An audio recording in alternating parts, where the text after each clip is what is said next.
Chapter 1874. As soon as Qinren said this, Wang Ling had no choice but to perk up and take a closer look at this youngster. If one didn't look carefully, this ancient version of Super Qin didn't seem very different from Super Qin. He had an exquisite buzz cut, regular facial features, dark skin, and just the right amount of muscles, as if he was synonymous with Super Qin.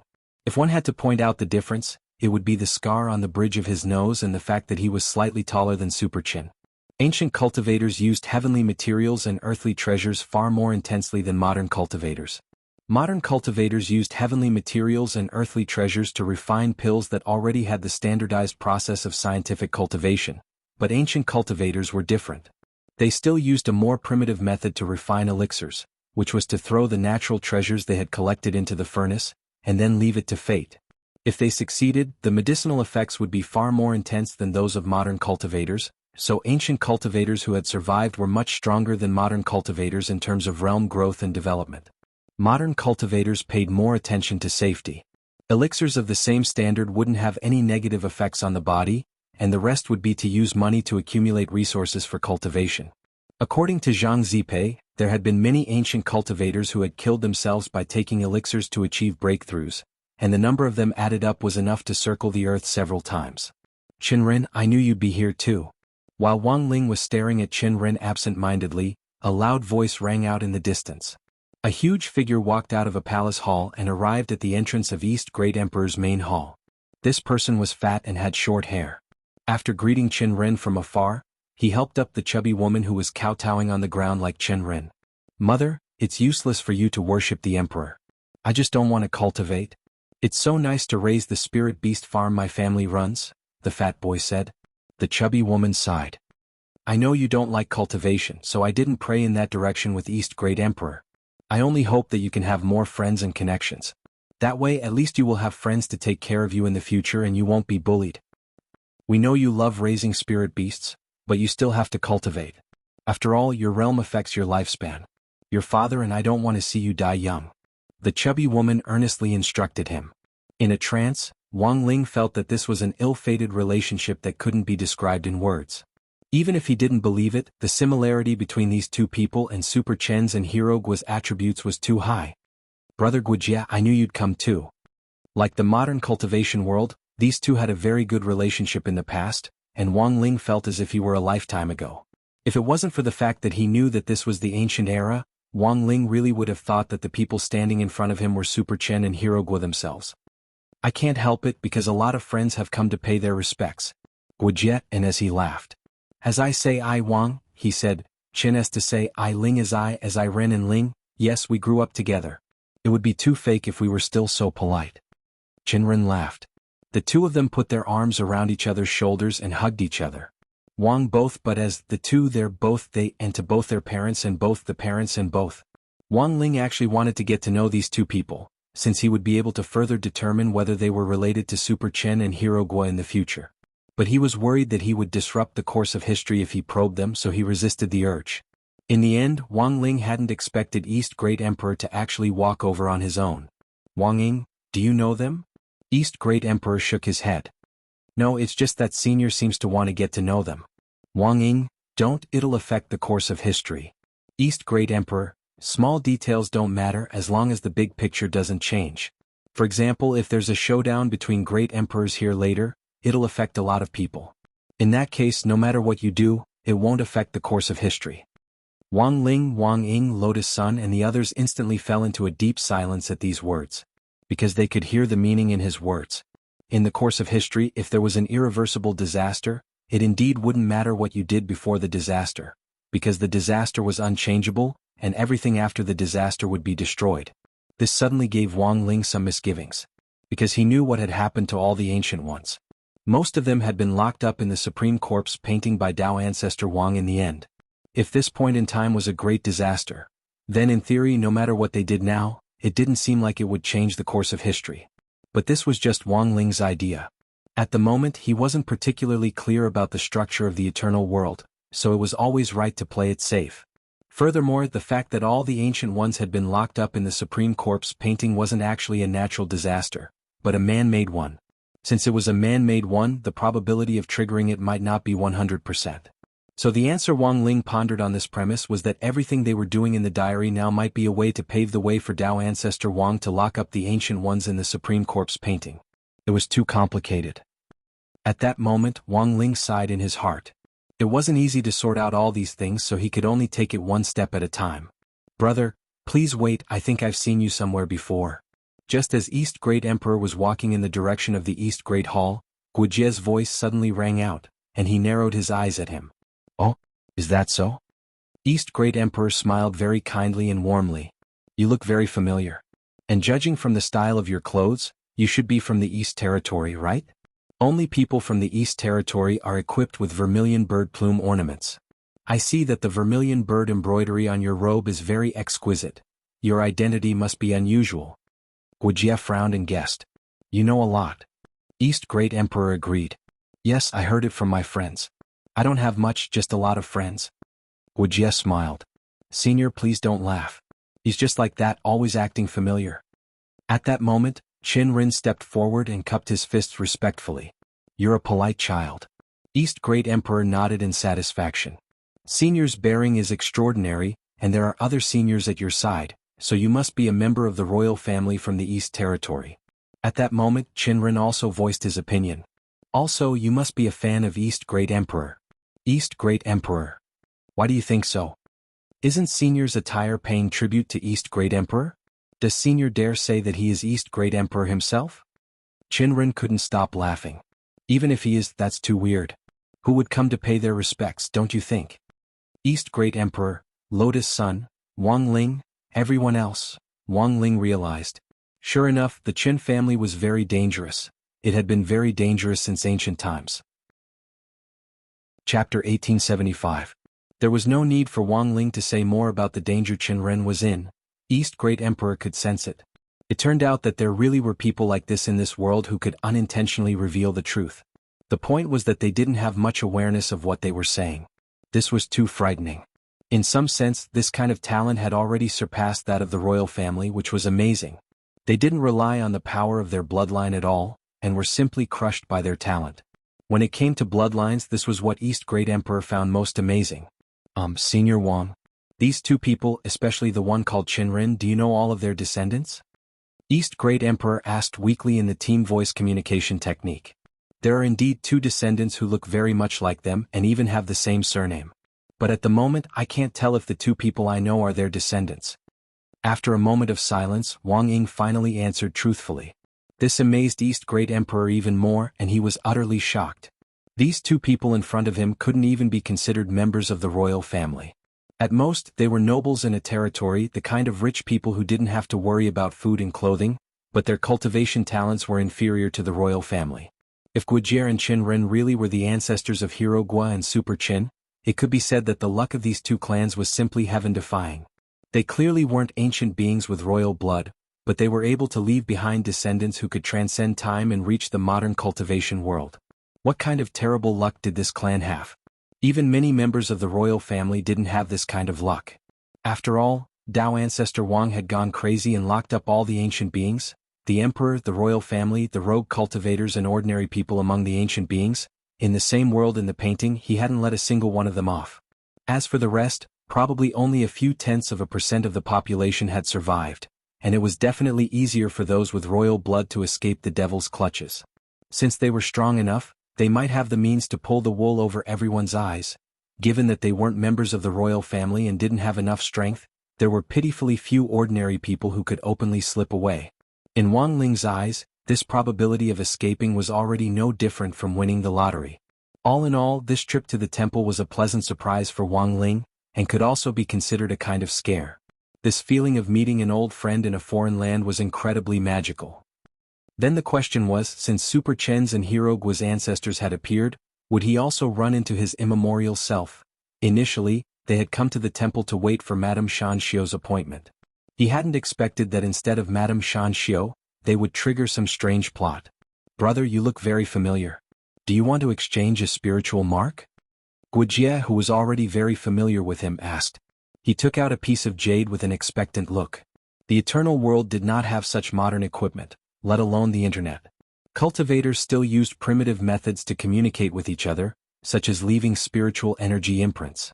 Every cultivator had their own special spiritual energy, so as long as they left a spiritual energy imprint on each other, they could communicate directly through the jade in the future, which was equivalent to adding a contact person. Of course. The East Great Emperor smiled and directly took out his jade stone. Zhang Ziqin was horrified. This wasn't an ordinary spiritual energy imprint. Since it had been given by the East Great Emperor, it was naturally his imprint. The East Great Emperor had actually given something that so many people yearned for but couldn't get. This time Wang Ling completely understood that this East Great Emperor was someone who liked to stir up trouble and didn't mind causing trouble. After Guijie's exchange, Qinren next to him also did the same. In this way Guijie and Qinren could be considered to have made a new friend. So far they didn't know the real background of this friend, and could only vaguely sense that he was a member of the Eastern Territories royal family. It's embarrassing to ask for a spiritual energy mark on our first meeting. How about we treat you to a meal, senior? Hirogwa said to East Great Emperor as he looked at Qinren, and the two of them smiled at each other. I'm afraid not. I'm waiting for someone. He wants to talk to me, East Great Emperor replied. Oh. Hirogwa was curious. Mei Yunhai. Madame Shanxiu's direct disciple. Madame Shanxiu will also be here later, East Great Emperor said. Oh. It's them?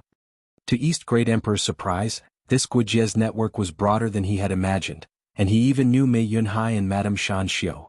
You know them? More than that, I'm very familiar with them. Guijie said. I met Mei Yunhai when we went to the secret land together. Of course, it was mainly him who took me along, and I provided spirit beasts for support along the way.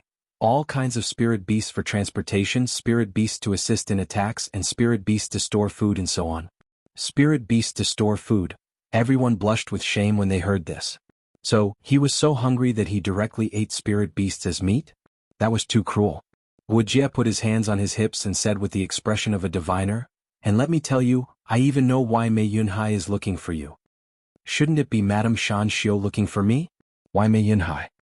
East Great Emperor asked. Madame Shanxiu is just here to keep watch, and was afraid that Senior wouldn't agree. Guijie replied, Senior, you should know that Mei Yunhai is Madame Shanxiu's only true disciple. But in fact, Mei Yunhai has a younger sister who isn't his biological sister.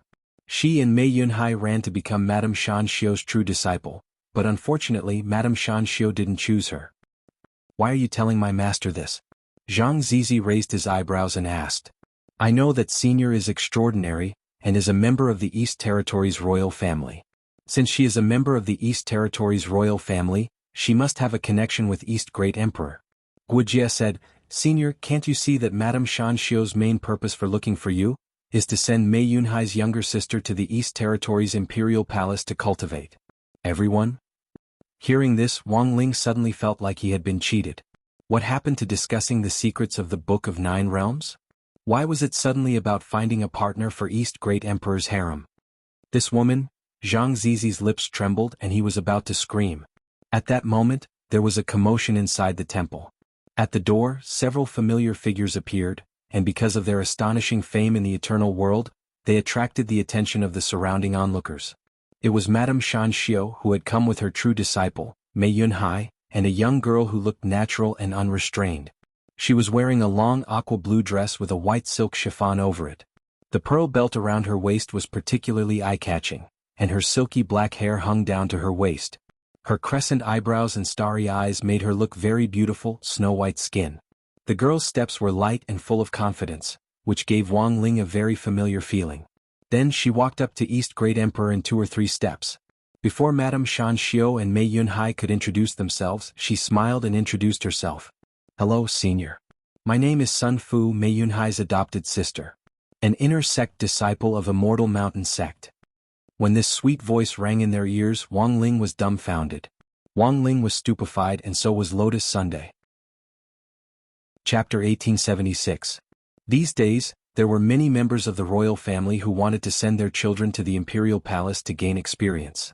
However, this was the first time that the East Emperor had seen someone who was obviously not very familiar with the imperial palace. After this incident, even the East Emperor himself was a little confused because he found that the current direction of the script had deviated a little from the track. And this was something that he did not write in his diary. However, the East Emperor still chose to deal with it calmly. As he said before, as long as the major events did not change, these trivial matters would not affect the real process of history. Over the years, he had also approved many new people to enter the imperial palace to cultivate. In the eyes of others, it was a big matter, but in the eyes of the East Emperor, it was really just a trivial matter. The East Emperor did not want to expose his identity, so he respectfully bowed to Madame Shanxiu in front of him. "Greetings, madam. You don't have to be so polite, sir. It is not convenient to talk here. There is a spring orchid house next to the temple. I think it is more suitable to talk there." Madame Shanxiu narrowed her eyes and revealed a kind smile. The two faced each other and communicated through the team telepathy technique. "So, madam, you led me here just to confirm whether I am related to the East Emperor?" The East Emperor laughed. "Indeed, there is a reason." Madame Shanxiu nodded slightly. The Central Region Temple worshipped 4 emperors at the same time. Under normal circumstances, after entering the temple, the believers would directly walk to the palace of the great emperor they believed in. Madame Shanxiu also probed the identity of the East Emperor. "Sorry, madam, I can't help you with this matter." However, to Madame Shanxiu's surprise, the East Emperor politely bowed and quickly declined her invitation. "As far as I know, this year's Imperial Palace of the East Emperor has already been selected. Moreover, the East Emperor Palace has just experienced a war, and many of the palaces have been destroyed. Can be said that there are many things to do. So before it is completely restored, there will be no new plans to accept new people." He chose to directly refuse, and the reason was almost watertight, leaving Madame Shanxiu speechless for a while. From the East Great Emperor's point of view, a direct rejection was the best way to avoid any trouble. Moreover, it was impossible for him to leave under such circumstances, because his purpose of coming to the temple was actually to wait for the flustered and exasperated King Tianquan to appear. As for inquiring about the secret of the Book of 9 Realms, it was just a matter of convenience. It was just that the East Great Emperor did not expect that Madame Shanxiu would actually use this secret as bait to lure him to the temple to test him. Her actions had already caused the Great East Emperor to be extremely dissatisfied. Thus, even without the aforementioned excuses, he would not have accepted this lady called Sun Fu. Although he had already rejected Madame Shanxiu's offer, the East Great Emperor still tried his best to speak to Sun Fu in a calm tone. "This young lady is extraordinarily talented. I think she will be in high demand wherever she goes. You don't have to choose the East Imperial Palace. Now that the East Imperial Palace is in chaos, perhaps it is better for you to find another path." The Great East Emperor wasn't being courteous when he said that he was extremely talented. Sun Fu's cultivation talent was indeed very good. At such a young age, she had already reached the divine transformation stage, which was very rare. If she could be cultivated with more resources, it would not be difficult for her to enter the ancestor realm in the future. Moreover, the East Great Emperor could see that Sun Fu had suffered a lot. Although she was young, she was a ruthless character. There was a faint aura of thunder on her body, which proved that she had just resisted the heavenly tribulation not long ago. Moreover, without the assistance of outsiders, she had resisted the heavenly tribulation with her own strength. This was not something that ordinary people could do with their courage. However, after listening to the East Great Emperor's words, Sun Fu's willowy eyebrows slightly furrowed. It was obvious that she was a little surprised by such a refusal. She was not chosen by Madame Shanxiu as a true disciple not because her talent was inferior to Mei Yunhai's. It was because Madame Shanxiu felt that with her talent, it would be a waste to stay in the Immortal Mountain sect. It would be better to be sent to the Imperial Palace with the other royal children to gain experience. She originally thought that an outstanding young lady like herself would not be rejected if she could find a way to enter the Imperial Palace. But the man in front of her didn't have the slightest interest in her at all. On one hand, he said that she was a fragrant cake that everyone would fight over, but on the other hand, he refused her invitation and told her to find another way out. Sun Fu felt that this was completely illogical. "Senior, are you testing my sincerity?" After thinking for a while, Sun Fu came up with an answer, and she said telepathically to the East Great Emperor, "I understand. It's not easy to join the Imperial Palace. If you're not careful, you might sneak into other big region spies." East Great Emperor, Wang Ling, Lotus Sun, "But senior, please rest assured I'm not that kind of person. I grew up without parents. It was Brother Yunhai who picked me up and brought me back to the Immortal Mountain sect to cultivate under Madame Shanxiu. Given Madame's reputation in the cultivation world, senior should at least give me this little bit of trust, right?" Sun Fu bowed again and said respectfully, "No matter what senior thinks of me, it is my wish to join the East Imperial Palace. I am only willing to join the East Imperial Palace. There are many things waiting to be done in the East Imperial Palace, and we need manpower. My daughter, Sun Fu, can definitely help. Hearing this, Wang Ling and Lotus Sun were stunned. This time, they couldn't explain at all what was going on with this identical ability to fill in the blanks. This was simply a modern Lotus Sun's eternal replica. East Great Emperor sighed deeply when he heard this. He hadn't expected Sun Fu to be so determined. It would be very difficult to drive her away now. But as long as it didn't affect the overall situation, East Great Emperor thought that it wouldn't hurt to keep her here. Very quickly, East Great Emperor changed his mind. He looked at Madame Shan Xiu, Mei Yunhai and Sun Fu and said, "How about this, madam? This Miss Sun Fu can stay with me for the time being. I can also take her to the East Imperial Palace to see the Emperor for a recommendation. But I still have important matters to attend to in the Central Territory, so I won't make a move so quickly. During this period of time, if Miss Sun Fu can behave herself and not cause trouble for me, then I'm still willing to help her." Madame Shan Xiu immediately beamed with joy. "Then I'll have to trouble you, sir. Of course, since you can help Fu or lead the way, I will naturally be grateful to you. I believe that you are also very curious about the secret of the Book of Nine Realms." East Great Emperor's eyes lit up at this. He hadn't expected Madame Shan Xiu to actually know something, and wasn't deceiving him. Just as he was about to ask, Madame Shan Xiu, who was holding her walking stick, suddenly turned her ear as if she had sensed danger, and focused her attention somewhere in the air. Madame Shan Xiu smiled. "But it seems that I can only tell you about this after you've resolved the trouble in front of you." It was a powerful and awe-inspiring killing intent that swept across the sky with an insufferably mighty and domineering air. "Old thief from Room 1. How dare you steal this king's Book of Nine Realms? This king is coming for you." Before he arrived, his voice had already arrived. Then this overwhelming pressure suddenly descended. With the entire temple as the center, the ground immediately shook violently. No one had expected this King Tianquan to be so overbearing as to directly seek revenge in front of the statues of the four emperors in this temple of the central region. Chapter 1877. On the central trade planet, King Tianquan was actually very powerful. Just his might alone caused black clouds to cover the sky above the temple. A mysterious power completely covered the entire sky above the temple, and not a single ray of light could penetrate through. As for the two snake women who followed him earlier, they were very far away, as if they were afraid that they would be implicated. Not only did they hide far away, but they also set up several layers of spiritual shields around themselves. They didn't participate in the battle, but just incited King Tianquan to attack from the rear. "Go, King. Get rid of the villain in Room 1. Take back the Book of Nine Realms. There's a statue of the Great West Emperor in the temple, and he's watching it." When Snake Woman number 2 heard this, she also egged him on. "Your Highness, hurry up. These people are mediocre and they definitely can't beat you. You've been on the battlefield for a long time, so how can you be afraid of them?" King Tianquan sneered. He stood proudly in the void, full of vigor, as if he didn't care about the people below him.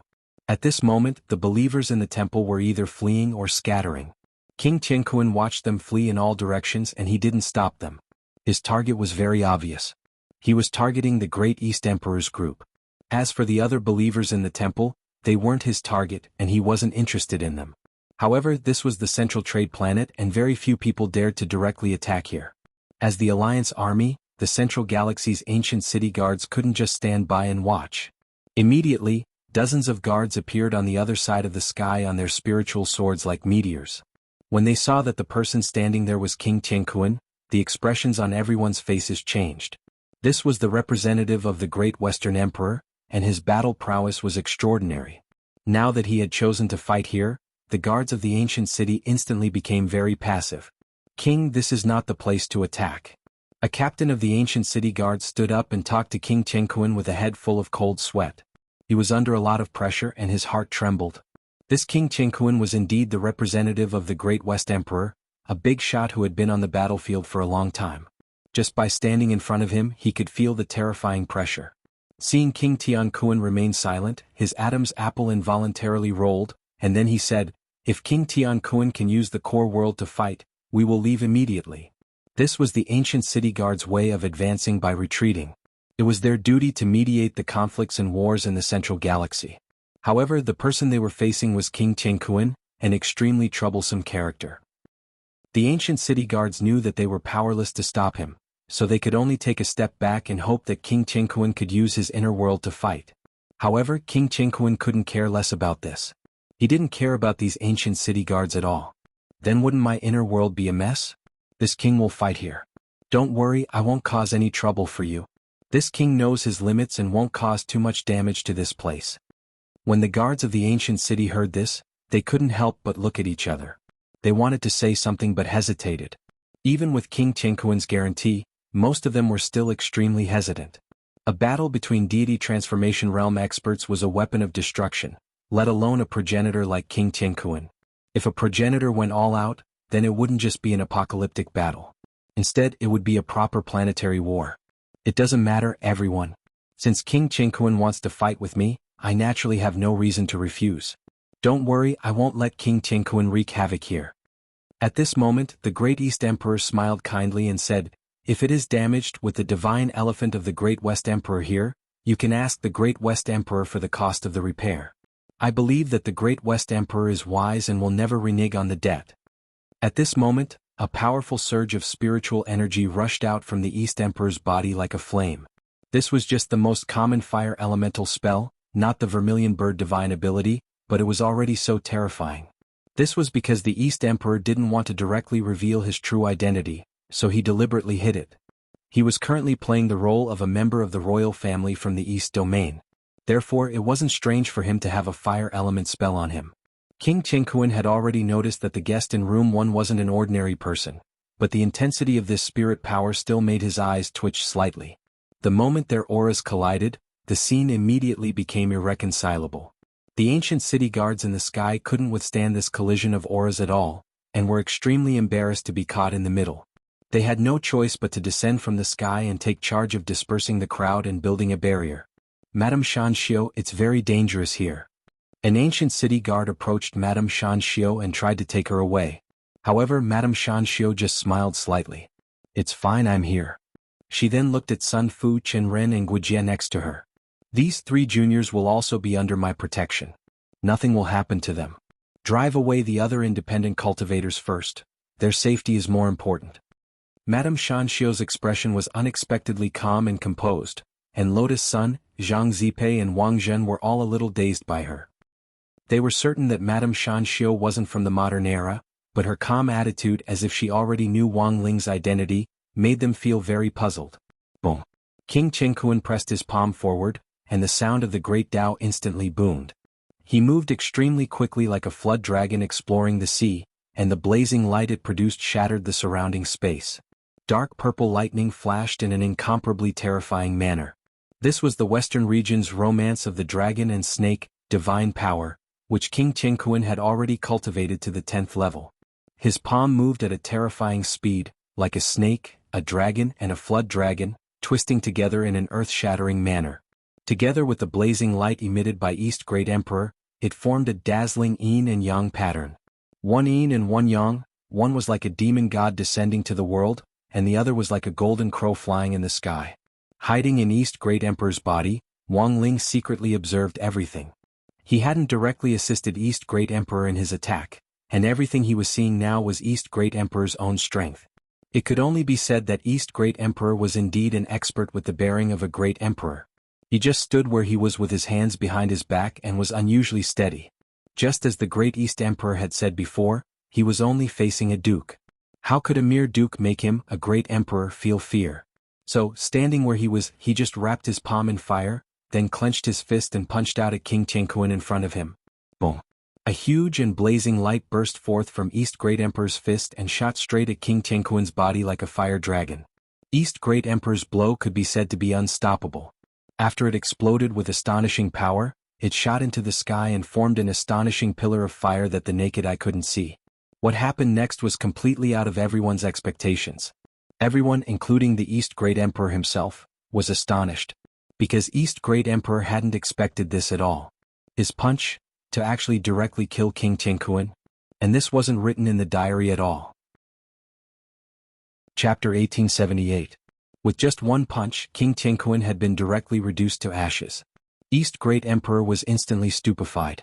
This wasn't what he wanted to see because it wasn't part of the diary's plot at all. According to the diary's plot, he would have only severely injured King Qingquan, and wouldn't have been reduced to ashes like this. What's going on? Why did he just die? Wang Ying asked, but his expression was just as calm as Wang Ling's. Coincidentally, both of them felt that things were getting interesting.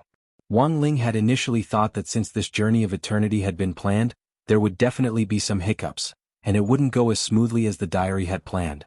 At first, he had thought that East Great Emperor was in cahoots with the person who had instructed him to write the diary, so he had hidden the truth and refused to reveal his identity. But looking at the current outcome, it was clear that East Great Emperor had no idea that the diary's plot had been changed, and was even a little stupefied. No, I didn't want to kill him at all. Senior Wang didn't help me. The strength of my punch just now shouldn't have been enough to kill him at all. In the party voice chat, the East Great the Arch was also in disbelief. From the looks of it, it's very likely that we were all set up together, Lotus Sun added at this moment. According to the original diary's plot, King Tianquan had only been severely injured, and even West Great Emperor had only suffered a loss in silence. After all, this was a central region galaxy, a place with strict order. King Tianquan had directly used the method of killing and robbing, and then he had been severely injured by the East Great the Arch. No matter where you looked at it, the East Great the Arch was in the right. But now that King Tianquan was dead, it wasn't just an ordinary conflict, but a diplomatic issue between the two territories. The person who had died was King Tianquan, the most famous lord in the Western Territory. He was also the great general who guarded the Western Territory. He was the representative of West Great Emperor, and his overall strength was second only to West Great Emperor. But such a person had been killed with one punch. This was something that no one had expected. At that moment, the streets of the ancient city began to be filled with commotion. This was because King Heavenly Kuan had suddenly disappeared under that punch. No one had realized that King Heavenly Kuan had been killed. They felt that King Heavenly Kuan had used some sort of method to escape. For a moment, many people were discussing. Only the East Great Sovereign side clearly knew that King Tianquan had died a thorough death. Not even his ashes were left behind. Just as they were at a loss as to what to do, the two Serpent Woman attendants who had been following King Tianquan suddenly walked over. The two Snake Women acted as if they were facing a great enemy. Snake Woman number 1 stared at the Great East Emperor and said, You actually used such a despicable method. If it wasn't for my prince's quick escape, I'm afraid he would have been severely injured by your hands. East Great Emperor, seeing this, Snake Woman number 2 quickly echoed, Yeah, just you wait. Once my Wang Ye regains his strength, he will definitely find you for revenge. The two of them cursed loudly, as if they were afraid that the people around them wouldn't be able to hear them. It wasn't until then that the people around them understood the truth of the matter. Oh, it turned out that this King Heavenly Kuan had slipped away. He even said that he was the representative of the Great West Emperor. He had started a fight, but in the end he had run away. How cowardly. For a moment, many people on the street were talking about this. For a moment, the area around the temple became very chaotic. Helpless, everyone could only find a place to hold a meeting and then come up with a plan. The historical trajectory in the diary had now been disrupted. King Heavenly Kuan's death was a key plot point, and no one knew what would happen next. As for those two Snake Women who were singing the same tune as if they were performing a crosstalk, Wang Ling was basically convinced that these two Snake Women were on their side. Otherwise, they would never have instigated a war between King Heavenly King and the East Great Emperor. Another very important point was that they had actually helped the East Great Emperor to temporarily smooth things over. If it hadn't been for these two Snake Women, perhaps everyone would have known that something had happened to King Heavenly Kuan. But both Wang Ling and the East Great Emperor were well aware that this was just a stopgap measure. After all, the fight had taken place in front of the temple and in front of the divine elephants of the other three great emperors. Sooner or later, the truth couldn't be wrapped up, and it was only a matter of time before it was discovered. Madame Shan Xiu had mentioned Chunlan House earlier, so the East Great Emperor had immediately asked Zhang Zizi to steal money to reserve the entire building. The East Great Emperor Wang Ling Wang Ying, the Holy Girl of Holy Stone Sect Wang Zhen, and the Jiaoyang Goddess Lotus Sun, who had already changed her name to Xia Xinyan, sat in a private room. On the other side, Li Ren Zhang Zizi sat in another private room with the Wangu trio Chen Ren, Guijie, Sun Fu and Madame Shan Xiu. As for Mei Yunhai, he had been used as a tool to guard the door of the restaurant. After waiting for a while, Wang Ling's powerful spiritual senses quickly picked up news of the two Snake Women under King Heavenly Kuan.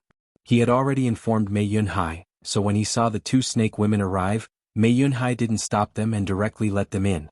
After the two entered, they immediately headed for the East Great Emperor's house. The expressions on their faces were very nervous and perturbed, as if they had mustered up a lot of courage to come here. "Excuse me, you are?" One of the snake women opened her mouth and straightforwardly confirmed Wang Ling's identity. It was very obvious that these two snake women had received the secret signal that Wang Ling had sent out at the auction house by auctioning off that non-existent divine beast hair. But before snake woman number 1 could speak, Wang Ying immediately interjected, "That's right, I am Wang Ying." After saying this, the two snake women looked at each other. They were very quick-witted, and when they saw Wang Ying directly interject, they immediately understood that Wang Ling and Wang Ying were probably in the same body, and he was definitely still hiding his identity. Wang Ying had come forward because he didn't want to be exposed. "Sure enough, it's you, Senior Wang." After understanding everything, snake woman number 1 immediately sighed with emotion, and then revealed her identity. "I am Lu Qingyi." Because they had already completely broken away from history, there was no harm in directly revealing their identities without using the team telepathy spell. She then turned her gaze to Xia Xinyan with a gentle expression. "This should be my good disciple Rongrong, right?" Hearing this, Lotus Sun immediately burst out laughing. "Shifu, how did you know?" "In any case, I was your cheap Shifu. Your little eyes are too easy to read." Saying this, Lu Qingyi, who was playing Snake Woman number 1, turned her gaze to the Holy Stone Church Holy Girl. Just as everyone thought that Lu Qingyi would guess Wang Zhen's identity, to everyone's surprise, Lu Qingyi directly raised her hand and slapped him. Bah! There was a crisp sound and Wang Zhen was a little dazed. "What are you doing?" With tears in her eyes, Lu Qingyi instantly went over and hugged him. "Idiot! Do you know how worried I was about you?" Wang Zhen was dazed, and just as he was about to hug Lu Qingyi, blood started to ooze from the corner of his mouth. Lu Qingyi was startled. "What's going on?" "I just lightly slapped him." East Great Emperor swallowed the dog food in his mouth, then wiped the sweat off his cheeks. "This brother Wang Zhen, the body he's attached to is already pregnant. Miss Lu's palm strike just now should have affected his fetus." Lu Qingyi. Chapter 1879. Faced with the female version of Wang Zhen who was pregnant with Tuanzi, Lu Qingyi's expression was extremely complicated. Although having a child had been part of her and Wang Zhen's plans after they fell in love, she hadn't expected it to be so early. Furthermore, the one who was pregnant wasn't her, but Wang Zhen himself. The most important thing now is to find a way to go back. Otherwise, if I stay here for too long, I'll really have to give birth. Wang Zhen didn't know whether to laugh or cry. He took a few deep breaths to stabilize the baby, but the mask of pain on his face was still very obvious. He had a feeling that something would happen to this child soon. If that really happened, it wouldn't be a joke. Wang Zhen couldn't imagine that a man like him would have to experience the pain of childbirth. According to the original diary trajectory, as long as the 4 Emperors' assembly was successfully completed, they would be able to directly return to the modern world. But now that the diary trajectory had been disrupted, the original ending of the 4 Emperors' assembly would also change, and many other complicated trajectories might even emerge. Even if the 4 Emperors' assembly went on smoothly, whether they could go back after completing their mission would be a problem. It was precisely because of this child in his belly that Wang Zhen had been focusing almost all his attention on it these days, and had no time to think about anything else. No matter how beautiful this holy girl of Holy Stone Church was, Wang Zhen wasn't in the mood to admire her at all, let alone have any lewd thoughts about this body. Of course, this was also thanks to Lu Qingyi's strict discipline. Although the two of them had transmigrated into different people's bodies, they still knew each other very well. At the same time, Lu Qingyi had full trust in Wang Zhen and felt that he would never do anything to let her down. "Ah, that's great." Lotus Sun couldn't help but feel envious, even though she knew very well that this wasn't the time to be envious. As Wang Ling had expected, these two snake women were on their side, and had both transmigrated from the modern world. Snake Woman number 1, Lu Qingyi, had already revealed her identity, but at that moment, Snake Woman number 2 suddenly laughed and looked at Lotus Sunday. "Since you've guessed Sister Qingyi's identity, can you guess mine?" Lotus Sun replied with a smile, "You're Taoist priest Yu Yueqing, right?" Seeing that her identity had been revealed, Yu Yueqing looked like she was asking for trouble. "Ah, I clearly haven't known you for long, so how do you know me so well? You were able to guess my identity immediately." Lotus Sun smiled. "Taoist Yu has an elegant temperament. Even if you enter this snake woman's body, this aspect won't change easily, right? Of course, the most important thing is, Taoist priest Yu, can you put down the feather duster in your hand?" Yu Yueqing smiled awkwardly. She didn't expect the feather duster in her hand to betray her. She had the habit of shaking off the dust when she was thinking about things. This was also an occupational disease that she had developed over the years as a Taoist. However, in order to not expose her identity as the Lamia, she had to endure these days. But now that the trajectory of the script was completely messed up, she could finally release her nature. However, he couldn't find a suitable flying duster for the time being, so he could only use the feather duster he found in the restaurant as a replacement. It was this habitual movement that Lotus Sun sensed something was off. Then Wang Ying quickly summarized the current situation to Lu Qingyi and Yu Yueqing telepathically. At this point, everyone fell into deep thought again. Getting down to business, the East Great Emperor sighed. I didn't expect things to turn out like this. According to the previous script, King Qingquan shouldn't have been killed by me. There's clearly a third party involved. Lu Qingyi analyzed and looked at the East Great Emperor. And I think that if Senior really isn't hiding anything from us, there's only one possibility left. Now that things have come to this Emperor indeed has nothing to hide. Senior Wang is in my body and he witnesses everything. This Emperor is counting on Senior Wang to show off for me at the Four Emperors Assembly. Who would have thought something like this would happen? The East Great Emperor was very anxious, and didn't seem to be hiding anything at all. Then it's actually very obvious that there's a third party who also knows about this diary. Furthermore, they intend to deliberately destroy the trajectory of the diary to achieve their own ulterior motives. At that moment, Lu Qingyi stared straight at the East Great Emperor. Senior, I'll ask you again. Are you sure you're not lying? Do you really not know anything about this mysterious Senior one? The East Great Emperor felt a little awkward when he looked at Lu Qingyi like this. She was clearly a girl with a much lower realm than him, but for some reason the East Great Emperor felt like he was shorter than Lu Qingyi. This was a powerful interrogation technique with the gaze, and Wang Zhen had the most right to speak about it. Ever since Wang Zhen and Lu Qingyi got together, Lu Qingyi had been particularly strict with Wang Zhen's interactions with other members of the opposite sex, and would often use this kind of gaze to interrogate him. Thus, it was useless to lie under Lu Qingyi's gaze. Lu Qingyi would keenly pick up on the slightest hint of something amiss. Thus, after Lu Qingyi stared into the East Great Emperor's eyes for a few minutes, she suddenly withdrew her gaze and rubbed her chin doubtfully. Itchem. From what I can see, the East Great Emperor isn't lying. He really doesn't know anything about the unexpected situation that's happening, or about this mysterious Senior one. So first of all, we have to figure out what this third party is planning by disrupting the diary's original trajectory. At that moment, Wang Ying's voice sounded. Borrowing the East Great Emperor's body, he snapped his fingers, and a circle of light suddenly appeared in the air in front of him.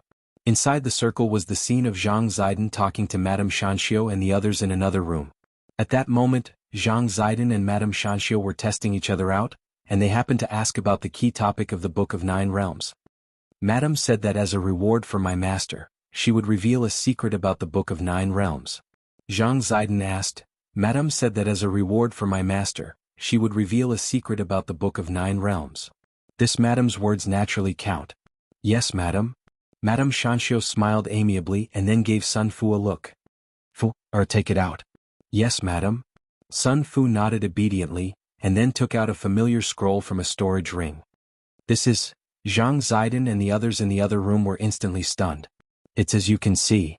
Madame Shanxiu narrowed her eyes and said mysteriously, this is the other Book of Nine Realms. It's indeed an authentic copy from Dao Ancestor Wang. Then the one we got, it's also authentic, Madame Shanxiu said. There were originally two Books of Nine Realms. One was the Yang Scroll and the other was the Yin Scroll. Chapter 1880. There were actually two Books of Nine Realms in this cultivation world at the same time, whether it was Zhang Zipei who was watching from the front or Wang Ling and the others who were watching from the next room, they were all slightly stunned. Dao Ancestor Wang designed two books at the beginning? Zhang Zipei asked. There was indeed only one book at the beginning. Madame Shanxiu frowned and said, do you remember the Life in All Things bowl that was sold at the beginning of the auction? It's a chaos magic treasure that can replicate any object. So it's that bowl? No, that bowl isn't that strong. It's one thing to replicate elixirs and talismans, but how can it replicate the Book of Nine Realms as well? Zhang Zipei was puzzled. It's a magic treasure that has the same function as that bowl. As far as I know, this magic treasure should be an object from the Outer God Palace, and has something to do with the old world. Her words once again stunned everyone present. Perhaps not many modern cultivators knew or came into contact with the matters of the old world, But among the ancient cultivators, this was a common topic. Humans were creatures full of curiosity. They would never stop exploring and tracing back to past civilizations. It was a never-ending cycle. In the heyday of the Old World, the rulers of the Old World led by the outer gods would certainly trace the origin of the universe. Although they were a magnificent race in the history of the universe, Wang Ling was certain that they absolutely weren't the origin of the universe. In the vast universe there were all kinds of mysterious species. The Old World, the world of the Dragon Clan, and the world of cultivators created by humans were nothing more than a drop in the ocean of the vast universe. Madam, is the Book of Nine Realms the Yin Scroll or the Yang Scroll? Zhang Zipei was a little stupefied as he opened his eyes and asked. It's the Yin Scroll. Madame Shan Xiu said, if you sense it carefully with your spiritual senses, you should be able to sense that it's surrounded by some extraordinary energy that doesn't belong to cultivators. But I still don't understand why that person attacked King Tianquan. Zhang Zipei frowned. Because the Yin Scroll of the Book of Nine Realms originally belonged to King Tianquan. Ah. Also, King Tianquan entrusted that master thief called Zhang Zipei to give it to me. Ah? What's wrong, brother? Why are you so surprised? Zhang Zizi wiped the cold sweat off his forehead and tried to regain his composure. At the same time he began to recall the events that had happened a long time ago. He vaguely seemed to remember this matter, but if Madame Shan Xiu did not mention it at this moment, he was afraid that he would never remember it in his lifetime. Do you still remember when Zhang Zi stole the mixed immortal stone in front of everyone at the auction? That was when King Tianquan's commission began. Madame Shan Xiu said, therefore the Chaos Immortal Stone is just a bait. King Tianquan had planned to hand it over from the start, as it was a reward for Zhang Zidua. And their real purpose is to transfer the Yin volume of the Book of the Nine Realms to me. At this point the surrounding people were all stunned. No one would have thought that the truth would be like this. On the surface, King Tianquan had attended the auction in such a dignified manner, guarded the Chaos Immortal Stone, and threatened to capture Zhang Zipei. All of this had been done in order to move the Book of Nine Realms out. At this moment Qin Ren could not help but speak up. So, King Tianquan's real purpose is to ask Madame to protect the Yin volume of the Book of the Nine Realms, and he also knows that he has been targeted from the beginning? Madame Shan Xiu seemed a little surprised by Qin Ren's accurate guess. After a moment of daze she nodded. Brother Qin Ren is right. But why did he fight with the gentleman in room 1 for the Yang volume at the auction? Sun Fu asked. Because under normal circumstances, it is impossible for a copied item to surpass the original. But because this Yin volume is enhanced by the power of the Great Old World, it is surrounded by a mysterious force. This way the situation is different from what we imagined. Madame Shan Xiu explained in detail, compared to the Yang volume the Yin volume has a more terrifying power. Not only can you inherit Dao Ancestor Wang's legacy, but you can also obtain the power of the Great Old World. According to what this old woman knows, this copy of the Yin Scroll has no restrictions. No matter who opens it they can see the words inside. Could this be the Great Old World's recovery plan? Zhang Zi made a bold guess. That's right. This recovery plan is very dangerous. King Tianquan clearly guessed this, which is why he started to set it up. Madame Shan Xiu said, in the end this Yin Scroll is only a copy. As long as King Tianquan can successfully obtain the Yang Scroll, he can offset part of the Yin Scroll's power and then gather his strength to destroy it. Unfortunately he didn't bid for your master. So he had no choice but to change his plan and forcibly seize the Yang volume. He did not expect to be ambushed by a third party in the process. So his death has nothing to do with my master? It's not completely unrelated, but this matter cannot be blamed on you. After all, it looks like King Tianquan intends to digest this matter on his own. I came to this conclusion based on some of the clues and evidence I currently have. Madame Shan Xiu sighed and said, don't you find it strange that King Tianquan didn't leave anything behind the moment he turned into ashes? It is indeed very strange. Zhang Zi nodded. A normal cultivator's death wouldn't have been so clean. King Tianquan evaporated in an instant and disappeared without a trace. This method is very heaven-defying. Because the moment the third party got rid of him, they also took away all his storage magic treasures. From the very beginning, they were after the Yin volume of the Book of Nine Realms. After listening to the entire inference, everyone couldn't help but have mixed feelings in their hearts. Although Madame Shan Xiu had only come to this conclusion based on the clues they currently had, with her status in the cultivation world, the credibility of her words was very high. This was a very reasonable conclusion, and also explained a lot of things that he hadn't been able to figure out before. So the question now was, who on earth was this third party? In fact, at that moment he vaguely had the answer in his heart. Madam, since you've said so much, you should know a little about this third party, right? Zhang Zi asked solemnly at that moment. It's just a guess, I can't be sure. Madame Shan Xiu shook her head slightly and said, this person's power is spread throughout the Central Territory and the 4 major territories. He's a new force that has flourished in the last 100 years, and has made a lot of money from the war between the Eastern and Western territories. He has a very solid foundation. Could it be? Zhang Zi suddenly thought of something. Yes, this force's surname is Peng. The error-free chapters of the daily life of the Immortal King will continue to be updated on the new C-Book Pavilion. There are no advertisements on the site, so please bookmark and recommend the new C-Book Pavilion. If you like the daily life of the Immortal King, please bookmark. The daily life of the Immortal King is updated the fastest in the C-Book Pavilion.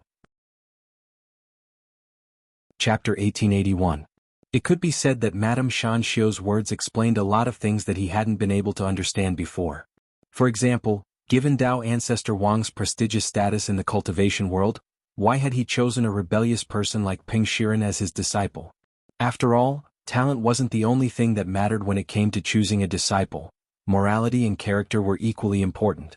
Looking at it all now, Peng Shiren was nothing more than a usurper who claimed to be Dao Ancestor Wang's disciple. Because of Wang Ling's promise, Dao Ancestor Wang had no choice but to accept him and pass on his legacy to him. I didn't expect things to turn out like this. Even East Great Emperor was surprised when he heard this. It wasn't that the 4 emperors hadn't paid attention to the Peng family, which had risen to prominence in the last 100 years, but they hadn't expected them to actually have such an idea. Seniors, I suddenly thought of a possibility, Lotus Sun suddenly said at that moment, her expression extremely solemn. Miss Sun, please speak. East Great Emperor nodded and looked like he was all ears. I'm thinking, what if King Qingquan's death and Peng Shiren's subsequent fight for the Book of 9 Realms are actually part of the historical trajectory? It had to be said that Lotus Sun's very bold idea shocked everyone present and they looked at each other in dismay. East Great Emperor asked, are you saying that it's still part of the historical trajectory? Lotus Sun nodded obediently, then analyzed the situation unhurriedly. I think that the progress of the diary, including East Great Emperors, is actually the first time we've experienced it. Although it says what will happen later, it's true that things haven't developed according to what's written in the diary, and it seems like we've already deviated from the historical trajectory. But if all of this was planned by the senior who wrote the diary, that's a different story. Since that senior has the ability to write this diary that transcends timelines, then he definitely has the power to influence the development of the timeline. If he has already calculated King Qingquan's death, then he will definitely be able to control the trajectory of events. If he has already calculated King Qingquan's death and Peng Shiren's obtaining of the Book of 9 Realms, then everything else actually makes sense. As for what I said above, there's actually evidence to back it up. After all, Peng Shiren did indeed inherit Dao Ancestor Wang's legacy in the modern cultivation society. This legacy is very pure, and clearly wasn't given to him by the Yin Scroll of the Book of 9 Realms. Everyone was stunned by her words. Wang Jun thought it over carefully and felt that there was some truth to her words.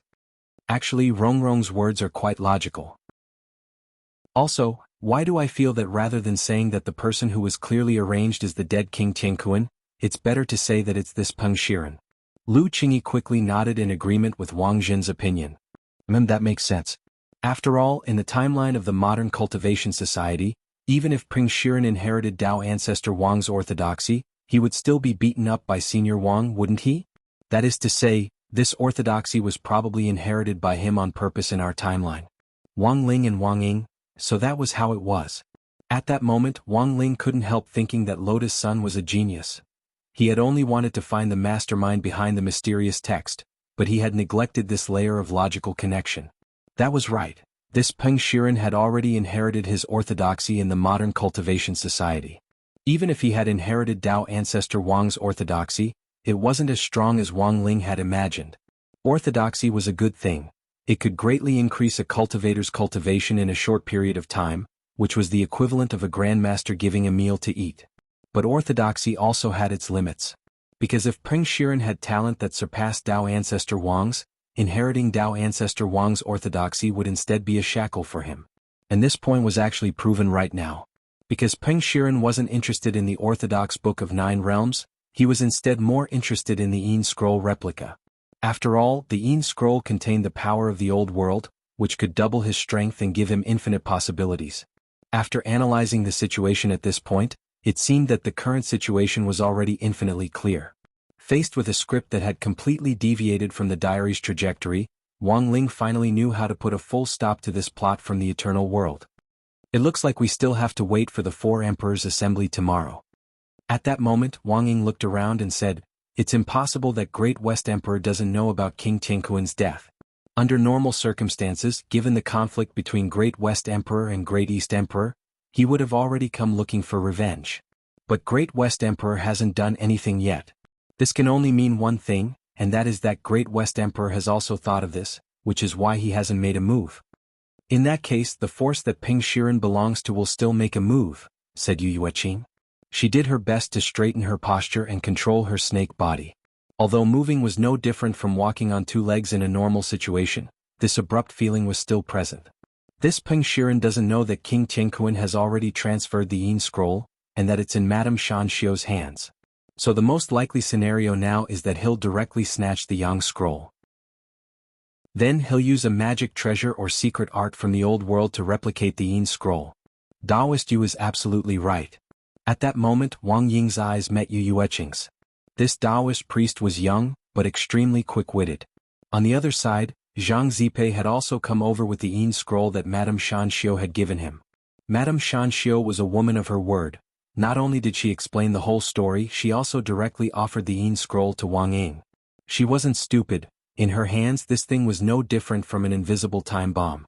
Furthermore, as an orthodox cultivator, she had no intention of opening it at all. No cultivator in their right mind would want the terrifying civilization of the old world to revive in the eternal cultivation world. That dark and twisted history should remain as history forever, sealed in the long river of time. What should we do? What should we do with this thing? Zhang Zipei took the initiative to hand over the Een Scroll. Wang Ling accepted the Dao Een Scroll, but he had no intention of opening it. Although he was curious about the old world, he was now well aware that he was making a decision on behalf of future cultivators. Thus he didn't think too much about it. A dazzling black and white flame immediately rose in his hand, and with a bang the Een Scroll was directly burned to ashes. East Great Emperor's Adam's apple couldn't help bobbing up and down. He never thought that the Een Scroll of the Book of Nine Realms would actually be burned so easily. What kind of method was this? In the last few days, the methods that this senior hiding in his body had repeatedly displayed had already surpassed East Great Emperor's own understanding. Especially when he had just heard people say that Ping Shiren, who had inherited Dao ancestor Wang's legacy, had been beaten up by this senior Wang in the modern cultivation world. East Great Emperor's heart was filled with mixed feelings. What kind of person was Dao ancestor Wang? This was the legend and pearl of the eternal cultivation world. This group of people actually didn't revere such a person at all. This was too scary. Even East Great Emperor himself began to have faint doubts. Was the first founder of cultivation Dao ancestor Wang or not? Chapter 1882. At the entrance of Spring Orchid Restaurant, Madame Shan Xiu left with Mei Yunhai, Sun Fu, Qin Ren and Guojie. Sun Fu successfully received the recommendation letter from Mr. Room 1, to the East Emperor's Imperial Palace. She was very pleased. Originally, the East Emperor only promised to keep Sun Fu by his side temporarily. It was just a vague evasive move. He wanted to wait for the right time to reject Sun Fu.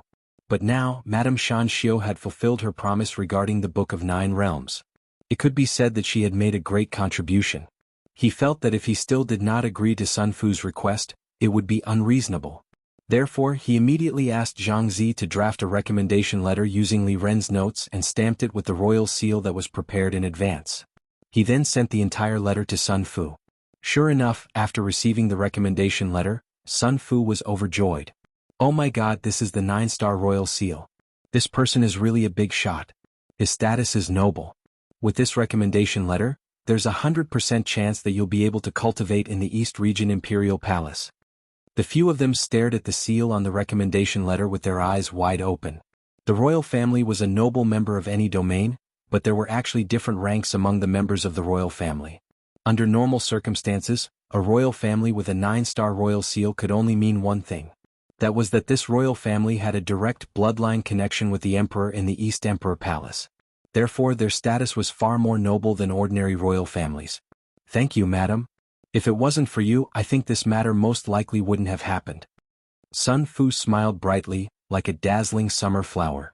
Sister Fu, do you really want to enter the East Emperor Palace? Is there something there that attracts you? Madam has the best relationship with the South Emperor Palace. If you entered the South Emperor Palace, Madam wouldn't have to go through so much trouble. Wuxia asked. I can only say that this is a kind of fate. I always feel that I am fated with the East Emperor Palace, and I seem to have met this Mr. Room One somewhere before. Sun Fu said. You will have a chance to meet again. Madame Shan Xiu smiled. Sun Fu was stunned. Yes, you guys.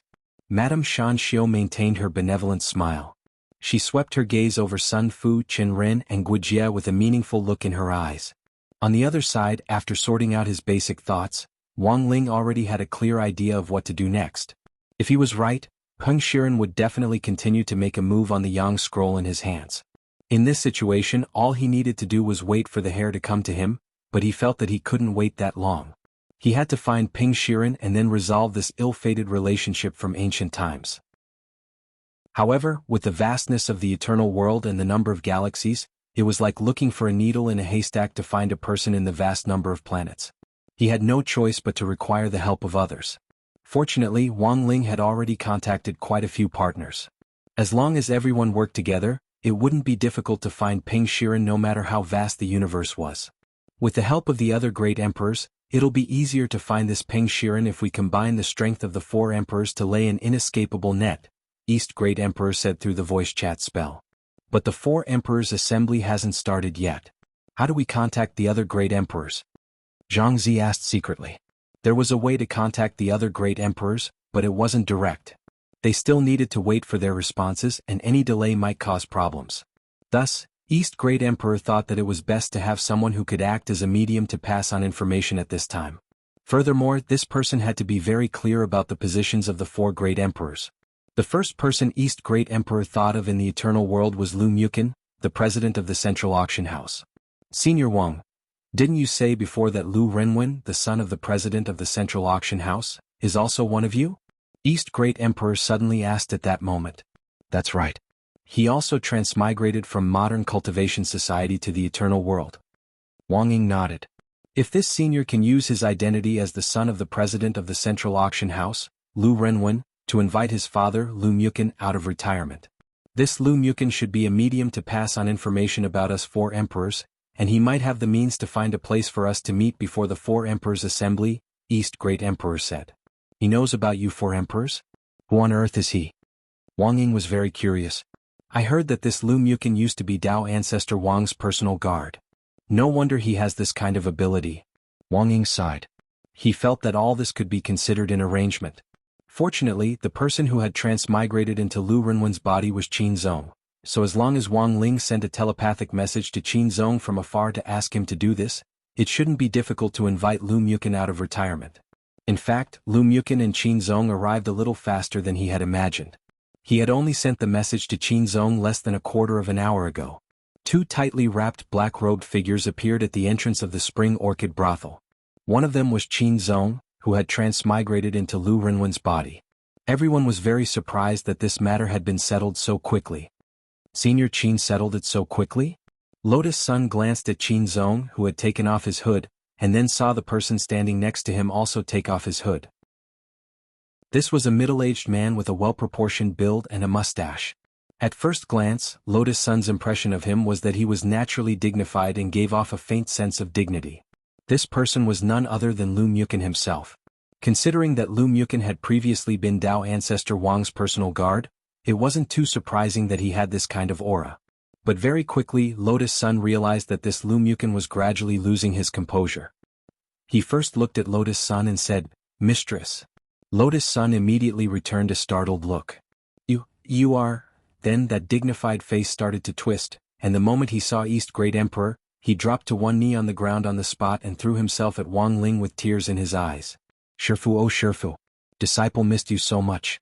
What would disciple do without you?" Wang Ling. In fact, even Wang Ling himself never thought that Audiobook would actually transmigrate into the body of Lu Mukin, the president of the Central Auction House. This world was really too small. At that moment, Wang Ling sighed endlessly in his heart. Chapter 1883. As Ajua threw a tantrum, Wang Ling couldn't help feeling a little absent-minded. In that instant he suddenly felt that the world was really too small. Of course, all of this was an inexorable arrangement and coincidence, and it could also be said to be a kind of luck. Although he hadn't cast the great luck spell on himself, Qin Zong was the only koi he had chosen in the cultivation world. With this koi, their luck naturally wouldn't be too bad. Lu Mukin, the president of the Central Auction House, was the only person who controlled the intelligence network of the 4 territories. Throughout the ages, no one had been able to replace Lu Mukin as the perfect middleman. It was just that for Wang Ling, whether or not Ajua could play the role of Lu Mukin well was still a question. In short, the real Lu Mukin would never do something like cry for his parents and throw himself at anyone he saw. He was actually rubbing his head against Wang Ling's chest. What a scandal. Wang Ling calmly pushed Ajua's head away and sighed in his heart, feeling that Ajua didn't have the slightest sensitivity. If Ryoko Kamiya saw this, she would definitely be jealous. That's not right, how do you know this? Just then Wang Ying suddenly asked Wang Ling telepathically. As Wang Ling's shadow, he and Wang Ling were telepathically connected, so he noticed a blind spot in Wang Ling's thoughts. Wang Ying found it inconceivable that an unromantic teenager who always had a poker face would actually know how to be jealous. Wang Ling felt that Wang Ying was making a mountain out of a molehill when he asked this question. Of course, he hadn't experienced the various emotions that a normal person should have, and naturally didn't know what jealousy felt like. But it wasn't that he didn't completely understand what jealousy meant. To be exact, Wang Ling knew the literal state of every emotion. In Wang Ling's dictionary, jealousy was categorized as a special possessiveness. For example, this was the reaction you would have when you saw something or someone you liked getting closer to someone else. In this regard, Wang Ling deliberately gave Wang Ying an example patiently. For example, when he sometimes saw other people eating limited edition crispy noodle snacks that he couldn't buy, he would often have this feeling. This is jealousy. This is definitely jealousy. Wang Ying dropped his forehead into his hand. He felt that Wang Ling's understanding of jealousy seemed to have a strange deviation. But obviously this wasn't the time to discuss this. Right now, their biggest mission was to gather the 4 emperors and hold a secret meeting ahead of time. Then they would set up a trap to lure Peng Shiren out. As the core of this plan, Ajua would play a crucial role in the subsequent plot. Don't worry, Master. I have confidence in this matter. Elder, you don't need to move. I'll use Lu Mukin's method to call the other imperial capitals here in Chunlan building, Ajua promised solemnly. Everyone knew that in the immemorial cultivation world, other than Dao ancestor Wang, the people with the highest status were the 4 emperors who controlled the 4 domains. Under normal circumstances, it was extremely difficult for a normal cultivator to meet the great emperor. As for making the 4 emperors instantly gather at a specific location, it was even more impossible in the eyes of ordinary people. However, Lu Mukin had this special charisma. Even Zhang Zizi was very curious. Even if Lu Mukin was once Dao ancestor Wang's guard, does he really have the face to invite other great emperors? There must be some other reason behind this. Do you have something on them to threaten them? Threaten? How is that possible? In any case, this Lu Mukin used to be Dao ancestor Wang's guard. How could he do such a despicable thing? Furthermore, the targets of this threat are the great emperors. Although this Lu Mukin is strong, it won't be easy to offend 4 great emperors at the same time, right? Ajua said. After listening in, Zhang Zizi frowned and nodded. That's true. But now, everyone was even more curious as to what method Lu Mukin would use to call the other 3 great emperors here. In the end, Ajua just took out a storage bag from Lu Mukin's body. Actually, he hadn't been idle in the past few days when he hadn't met up with Wang Ling. He had been studying his identity through the memories Lu Mukin had passed on to him, putting himself in the role and waiting for an opportunity to act. He knew that he would definitely meet up with Wang Ling, so he had already familiarized himself with everything early on. To everyone's surprise, the thing that Ajua took out from Lu Mukin's personal storage bag was very simple. It was a crystal communication ball that couldn't be any more ordinary, and was a relatively advanced communication device in the immemorial cultivation world. Unlike ordinary communication talismans, not only could it hold more spirit energy imprints corresponding to different cultivators, it could also establish a huge network of contacts. The most important thing was that it could directly make a face-to-face video call, and project images into the air. You're so close that you can directly use a communication ball to summon someone? East Great Emperor was stupefied and shocked. Although he also had Lu Mukin's communication ball as one of the 4 great emperors, he knew that summoning a great emperor-level figure to a designated location, even if it was Lu Mukin, the process wouldn't be that convenient. But now, Lu Mukin had actually directly called to summon someone. Had his relationship with the other 3 great emperors already reached this level? At that moment, East Great Emperor started to feel a sense of crisis. Don't be nervous, it's not as outrageous as you think. Ajwa gave a mysterious smile. Then he used the communication crystal ball to directly contact West Great Emperor. Little Shi, you can come over now. That's right, that Chunlan house on the central trade planet, it's next to the temple. Little Shi? Everyone was startled by this familiar form of address. Was the person calling Little Shi really an emperor? And not an underling? Why did it feel like déjà vu of a mafia boss ordering his underling around? For all? East Great Emperor had a mental breakdown. He never expected the relationship between West Great Emperor and Lu Mukin to be this good. Directly calling him Little Shi was outrageous. But just as he was about to vomit blood, West Great Emperor's voice came through the communication crystal ball. Are you sure? King Qingquan is dead and I'm still dealing with the chaos here. The court officials have reported to me to directly send troops to attack the Eastern Territory, but I'm still playing Tai Chi with them. Don't pay attention to them. Find an excuse to get away and come directly here. My Shifu master's wife, Senior Zhang Zijin, Brother Wang Zhen, Miss Lu Qingyi, Daoist Yu Yueqing and Brother Qin Zong are all here, Ajwa said.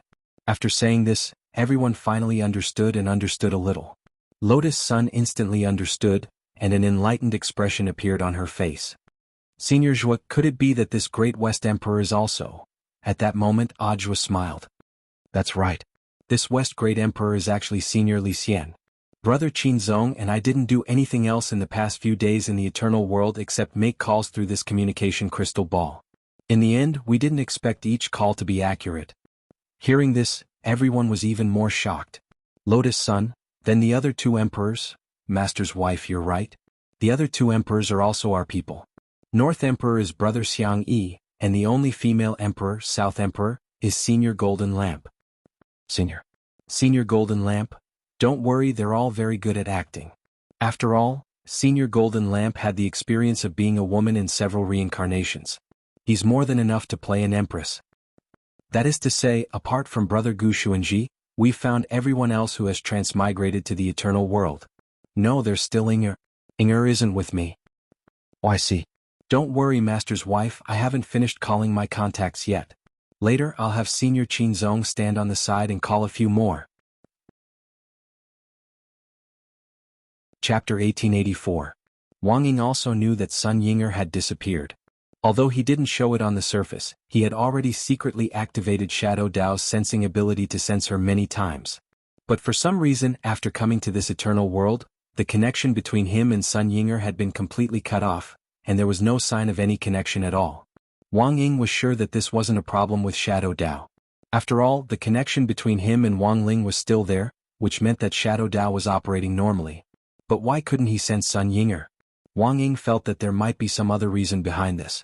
Fortunately, the good news was that of the 4 emperors who currently controlled the Eternal World, East Emperor was jointly controlled by Wang Ling and Wang Ling, while the other 3 emperors were on his side. In addition, Ajwa was playing the role of Lu Mukin, who controlled the strongest intelligence network in the Eternal World. As long as they worked together, it wouldn't be difficult to find a specific person, even if it was like looking for a needle in a haystack. They just needed to use their respective forces to send out the appropriate signal across the universe. Of course, the most important prerequisite for this was that Sun Yinger had to respond to him. For example, Wang Ling had used a hint at the auction house earlier to get in touch with Qin Zong, Lu Qingyi and Yu Yueqing. While waiting for the rest of his partners to arrive at Chunlan building, Wang Ying clearly felt uneasy. President Ying, are you worried about Inger? Lotus Sun was happy to see this. She thought this would be a very good demonstration, especially for Wang Ling, and would be of great reference value. But while the demonstration was a classic, so was the tsundere. Wang Ying snorted and crossed his arms with East Emperor's body as he said coldly, "Heh, who's worried about her? It wasn't easy for her to hide in this Eternal World. Now that she doesn't have to be under my control, I'm afraid she can't wait to be happy." Although Wang Ying's tsundere wasn't as exaggerated as Ryoko Kamiya's, he had his own unique side. Lotus Sun thought that this might be the legendary contrasting cuteness. After all, Wang Ying indeed didn't have the word cute in him. President Ying, it's not good to lie. Don't you want to find Inger? Hey, it's best if I can't find her. Otherwise, I'll have to find her every night and make her back hurt. When everyone heard this, they couldn't help but gasp. Those who didn't know the truth felt that this sentence seemed to contain a lot of information. The master hadn't even started yet, but the shadows were progressing at a godly speed. They were already so lovey-dovey. This. What a scandal. Perhaps CEO Ying is right. Without Inger around, you really don't have to worry. But apart from Inger, I'm afraid no one can withstand your planetary blockbuster spell, Lotus Sun said again. This time she chose to retreat in order to advance. Wang Ying was as stubborn as ever, refusing to admit that he wanted to find Sun Yinger. Even if I, Wang Ying, am scolded to death, I will die outside. He would never think about anything related to this fellow. She's the master of the void. Why should I worry? What a joke. The short conversation between the two echoed in the space, and no one could interrupt. The rest of the people just watched silently. From beginning to end, Lotus Sun's gaze never stopped on the East Great Emperor, causing his hair to stand on end. But the person she really cared about wasn't East Great Emperor but Wang Ling. She really wanted to know how much Wang Ling had comprehended from it. There's always a way. At that moment, Wang Zhen said weakly to comfort everyone, and I think that it doesn't matter even if we don't find her. As long as we finish this plot, it means that our mission is over. Once it's over, everyone who transmigrated from the modern era to eternity will be able to go back together, right? In theory that's true, but there's always the what if, Ajwa said. Ajwa said, in short, it's naturally the best if we can find everyone. Brother Wang Zhen, don't worry too much. Don't worry, before the script is over, you definitely won't have a child. After all, you haven't been pregnant for long, and you haven't taken any elixirs to accelerate your pregnancy, so there shouldn't be any problems. Wang Zhen immediately blushed at Ajwa's words. Let me be clear, I'm not doing this for myself. I know, we all understand. Ajwa stretched out his hand and patted him on the shoulder. If it were me, I would also panic. So when it comes to this, we have to learn from Senior Golden Lamp. Why? Do you think Senior Golden Lamp never experienced childbirth when he chose to be a woman in his countless reincarnations? Following Ajwa's nonsense, the scene fell deathly silent. On the other side, Sun Yinger was also in despair. How could she not want to get in touch with the main force as soon as possible? But there was nothing Sun Yinger could do now. She screamed and roared in her heart thousands of times, hoping that someone here would discover her existence sooner. But what made Sun Yinger even more desperate was that she couldn't make a sound in her current state. Most importantly, the binding between them had failed, and Wang Ying couldn't use Shadow Dao to sense her existence. This idiot. How could such a cunning and quick-witted person like him not discover her existence? She had thought that after being tortured by Wang Ying's planet drumming spell countless times, the two of them should have a very good rapport with each other. Who would have thought that it would actually fail at this critical moment? Sun Yinger's heart was filled with sorrow. Of course, after thinking about it carefully, she felt that she couldn't completely blame Wang Ying for not being able to discover her. After all, no one would have thought that she was so far away, yet right in front of their eyes. That was right.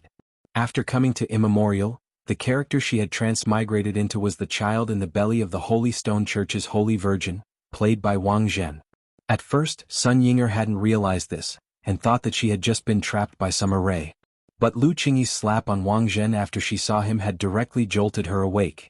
So at that moment, Sun Yinger's heart was on the verge of collapse. She was really too miserable. What a scam. Why did other people transmigrate into Immemorial and act as emperors? Goddess. A filthy rich second generation. At the very least, she was a maid at His Highness's side. She was just a baby who couldn't move a thing and had zero fighting strength. Sun Yinger realized that she really had a mental breakdown. The point was that she was really scared. If the plot was over and no one found her, would she return to the modern world with everyone? If she was unfortunately left alone in Immemorial, how would she go back? Chapter 1885. Perhaps even the boss of Chunlan Building himself didn't expect to receive such a big deal today, even though he had already gone out to enjoy himself after receiving the booking fee. East Great Emperor had directly given him enough money to rebuild Chunlan Building. Even if East Great Emperor demolished the place during the negotiations, the boss wouldn't complain at all. But Chunlan Building was essentially a place for male and female cultivators of the eternal world to have fun, and it was also the place where the most courtesans and grass bosses gathered in the entire Central Region's trading star system. And it was in this place of debauchery, filled with all kinds of dazzling illusions and extravagance, that a shocking secret meeting of the four emperors was about to take place, which was something that most cultivators throughout the ages would never have imagined. Because of the gathering of the four emperors, the other three emperors weren't far from the central trade star. Following Oj's signal to assemble, 3 cloaked men quickly arrived at Spring Orchid Building, wrapped tightly in cloaks. Wang Ling didn't even need to sense them to know that they were the remaining 3 emperors. Even if their figures were hidden extremely well by their cloaks, he could still sense that they were extraordinary from their imposing auras. In the communication crystal ball earlier, Ojwa had already hinted that they needed to help Wang Ling hide his identity, so when the 3 of them came up, they respectfully lined up in front of East Great Emperor. After putting on a good show, they respectfully and humbly bowed in unison. This humble monk is Jin Deng, Xiang Yi, Li Xian. Greetings, Senior Wang. It had to be said that monk Jin Deng indeed looked very familiar with controlling this body of an empress. It didn't feel like a man at all, and instead embodied the charm of an empress to the fullest. The only thing that was out of place was that he still retained the habit of being a monk. As everyone knew, although monk Jin Deng had been a woman, he was overall still a decent monk. Reincarnation was nothing more than his daily work as a supreme Buddhist saint, and there was nothing to make a fuss about. It was just that East Great Emperor was now thinking about this name carefully, and it suddenly dawned on him. When he had heard Ojwa call out Golden Lamp's name before, he had felt that it sounded very familiar. Now that monk Golden Lamp used the term, "this poor monk," to introduce himself, East Great Emperor immediately came back to his senses. "So it's you? After so many years, I didn't expect to see East Great Emperor's charm again after such a long time. This humble monk is very lucky." Monk Jin Deng performed a Buddhist salute in the Empress's body and then sat down cross-legged. "Jin Deng, I didn't expect it to really be you. I thought it was just a coincidence."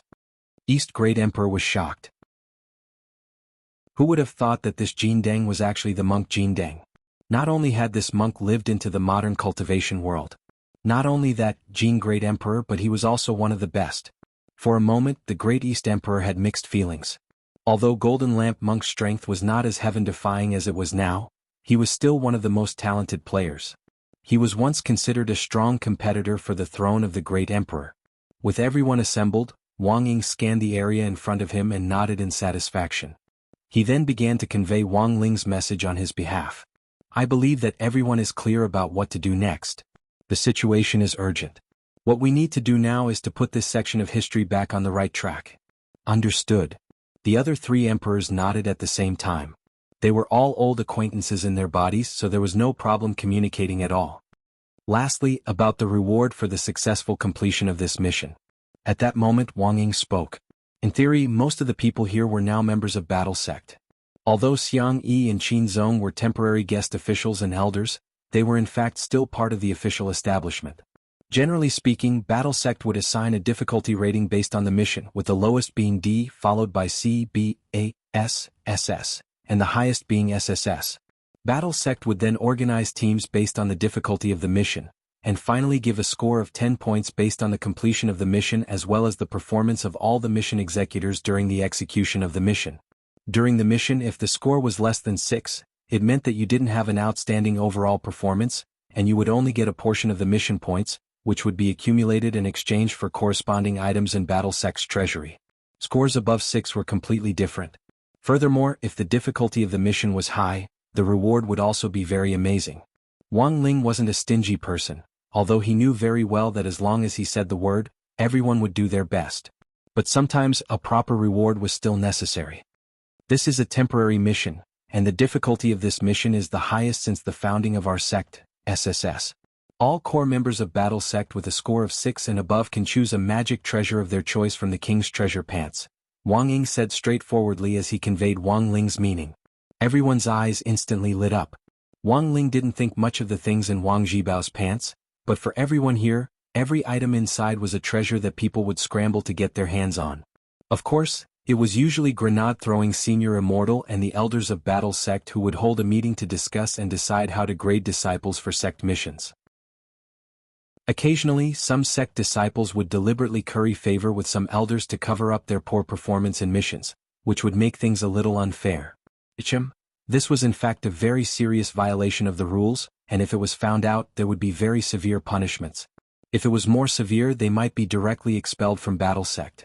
But with Wang Ling supervising the entire operation this time, there was absolutely no objection to this mission. Ling Junren personally grading the mission was absolutely fair and just. So the problem now was how they could set up a trap to lure Peng Shiren out. Given Peng Shiren's cautious character, if East Great Emperor didn't reveal any flaws, he definitely wouldn't try to snatch the Book of Nine Realms. But if he deliberately revealed a flaw, it would be too obvious, which would instead make Peng Shiren suspicious. At that moment, the four emperors had gathered together in a secret meeting, and all the networks and intelligence networks of the entire world were gathered here. Very quickly, Xiang Yi, who was playing the role of North Emperor, suddenly said, "That's right, there seems to be something like this in North Emperor's memories. I remember that the Peng family is looking for a son-in-law? And the person they're looking for is Peng Shiren's younger sister, Peng Basin, so I think it would be better." After thinking for a bit, Xiang Yi quickly stopped and shook his head. "No, forget it, I won't say it. This can only be considered a bad idea." "You can say it first." "It's just a discussion, it's fine," Wang Ying said. Xiang Yi first looked at Lotus Sun, then said a little awkwardly, "What I mean is, since the original copy of the Book of Nine Realms is with Senior Wang, why don't we have him bring the original copy to propose marriage?" Hearing this, everyone was startled at first, and then many of them nodded their heads one after another.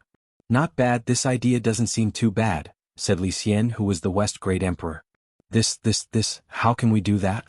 But at that moment, Lotus Sun suddenly stood up agitatedly, her face red.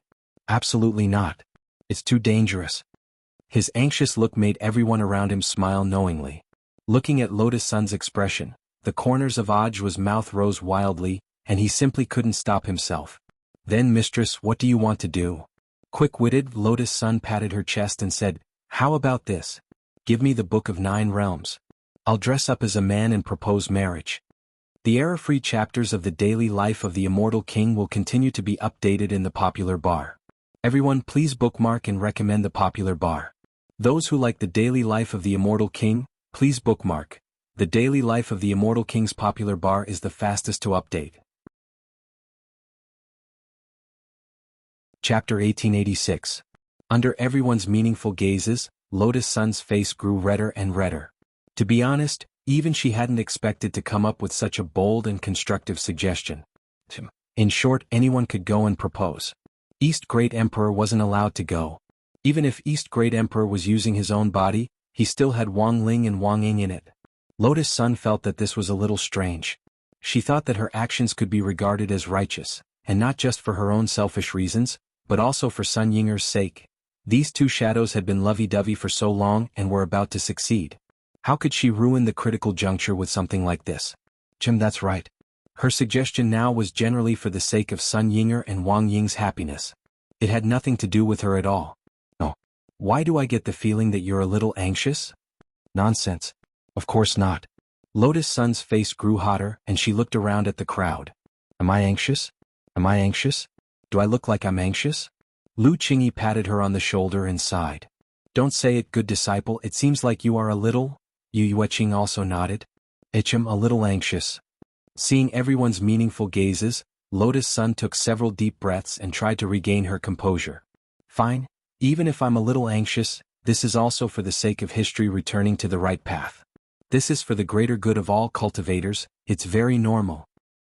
As expected of Master's wife, we admire her for being able to uphold the greater good of cultivators in this situation." Hearing this, the corners of Oj's mouth curled up slightly. He couldn't bear to continue leading the crowd in teasing Lotus Sunday. In any case, everyone present was well aware of what her anxious action meant. The only one who didn't understand the situation was that expressionless man hiding in East Great Emperor's body. After all, the Book of Nine Realms was a hot potato in the current situation. Even if it was in East Great Emperor's hands, it might not be safe, let alone in Lotus Sun's hands. But on second thought, he felt that it might be easier to leave this matter to Lotus Sunday. In any case, the course of history was already a mess. It wouldn't matter even if Lotus Sun summoned the mysterious sea. If they really ran into an emergency with the mysterious sea's protective sword body, Wang Ling didn't think that the Peng family would be a match for the Nine Corps' mysterious sea. Of course, the more important reason was that he thought girls would understand girls better, so it would be very abrupt for a few men to suddenly propose marriage. Lotus Sun's thoughts were a little more meticulous, which might make the whole thing seem even smoother. After deciding on the plan, Lotus Sun heaved a long sigh of relief. Lu Qingyi and Yu Yueqing helped to give Lotus Sun an exquisite makeover, mainly focusing on her skin tone and facial features, so that her originally delicate face now had a more masculine contour. He didn't make too many changes to his hairstyle. He just adjusted the length of his hair so that it fell down naturally. Then he added some bangs on both sides of his forehead, instantly making him look like a handsome and elegant man. When everyone saw Lotus Sun come out of the room in a pure white man's suit, they couldn't take their eyes off her. Her foundation was excellent to begin with, and even though she had been dressed as a man, she was still stunning. Even East Great Emperor was flabbergasted. Whether it was a man or a woman, such a face could be called an immortal. Even if the 4 great emperors' imperial palaces were full of handsome men and beautiful women, they wouldn't be able to find anyone who couldn't take their eyes off her at first glance. In fact, cross-dressing was the best way to tell whether a person was good or bad. It was true that beauty was in the bones, not the skin. It's feasible. I think it's totally feasible. Bring the Book of 9 Realms and the betrothal gift to propose marriage. I guarantee that Peng Basin will like you at first glance. For some reason, Ajwa suddenly felt a little excited. After everyone came up with a plan for the marriage proposal, the core members of Battle Sect, who were playing the roles of the 4 great emperors, as well as Lu Mukin's Ajwa, quickly set up an inescapable net to prepare for the subsequent marriage proposal. Although it was just an act, it was in fact fishing. Since they were going to catch a fish, they naturally had to make all the necessary preparations. The marriage proposal team had to be luxurious and couldn't be lower than the standard of a 9-star imperial family in the eternal cultivation world. Furthermore, the team had to be densely packed with experts, and the lowest realm standard had to be Dao God level. The Sea Calming Pearl, Sky Jade, 8 Desolation Ruler, 9-Faced Lion Heart, a dazzling array of magic treasures and natural treasures formed a long list that stretched as far as the eye could see. This was a list of treasures from the 4 great emperor palaces.